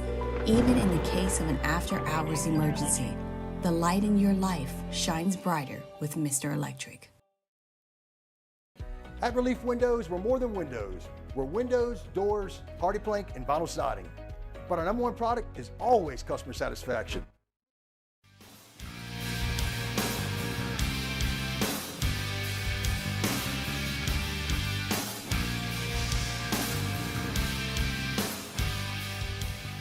After further review with Matt Moscona, presented by the Aesthetic Medicine and Anti-Aging Clinics of Louisiana, Baton Rouge, Lafayette, and online at theantiagingclinics.com. All right, it's after further review. Down the stretch we come, final segment here on a Thursday edition of AFR, presented by the Aesthetic Medicine and Anti-Aging Clinics of Louisiana. One thing left to do, let's find out. We're betting on tonight. Time for Otter Locks. Otter Locks, presented by Lofton Staffing Services. At Lofton, we put people to work. Call us today at 924-0200 or go to lofton.jobs. So we turn to the one and only, the incomparable and often incomprehensible, the Ott father himself, Jimmy Ott. Otter, how are you? Good, Matt. Good, Matt. Got some Colucci picks. Did you have them from earlier? Oh, my guy's feeling it too, Otter. Colucci is on fire to start the season. Let's have him. 5-1. Oh, dig him out for him. We're here, but 5-1. The last two, Tuesday and Thursday. Where is Colucci? Where you at, Colucci? You little bugger, you. All right, here we go. He's got Seattle. Okay. All right, Seattle, Montreal, and Dallas. All right, Seattle, Montreal, and Dallas. Those are all money line plays. All money line. 5-1. The last 6 picks. We got that. I'm going with Tampa Bay tonight, Matt. Bills are banged up, man. I know the people want to just think that they think they're just going to flip the switch. It's a light switch, but they got problems. That's a lot of points. Mayfield's going to go. He's got a little knee problem, but I got to take the points in this one against Buffalo. Buffalo's struggles are real, and it's got a lot to do with injury. The other thing is I'm going with Virginia Tech at home. They've been catching a little fire. Two teams going in opposite directions. Syracuse was covering the spread by a wider margin than anybody else in the country. But when they stepped up in class, they got slapped down pretty good. I'm going with Virginia Tech at home and in Blacksburg. And Charlie likes Georgia Southern. You do what you want. Georgia Southern. We got any NBA plays tonight, Otter? I did not. They won 1.2% of the season, and Charlie's ready to present. 1 minute remaining. The Otters, a little bit of everything. All right. So Colucci going with Seattle, Montreal, and Dallas. Otter giving you a Tampa Bay +9. Actually, Otter, I saw that +10. Is that up to 10 now?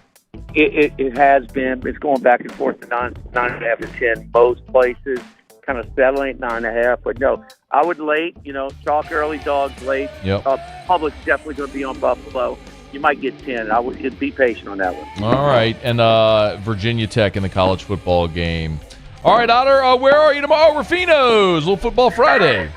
There you go. Rufino's start an hour early at 10 a.m. All right. Otter, we appreciate it, man. Have a great night. All right, that'll do it for us here. Alondra, Paulie, thanks. Y'all have a great night. We'll see you tomorrow at 3. AFR. As we get on down the road, we remind you about Michelli weighing and measurement. Michelli.com. Remember, if you are a company in any industry that weighs or measures something, they sell, service, rent the products you use to weigh and measure. It's Michelli weighing and measurement. Always encourage you, go to Michelli.com. That's Michelli.com. They have ISO 17025 accreditation available. As we always say, if you don't know what that is, you probably don't need it. If you know what it is, you know why it's so critical and important, and Michelli offers ISO 17025 accreditation, and Michelli is hiring. Always encourage you, hit that careers tab. If you're thinking of a career instead of a job, Michelli's an awesome company that's been around for 76 years. Locally owned and operated. They value their people, and they have a great they're a great DoD skill bridge industry partner helping veterans, both active duty and those already a civilian, get to the next phase of their life. It's Michelli Weighing and Measurement. Michelli.com. Gulf Coast Bank and Trust is giving our customers the power to bank anywhere, anytime during this challenging event. And we're right there with you. Our mobile banking app is a smart way to manage your money and time. Gulf Coast Bank and Trust, the bank that cares about you.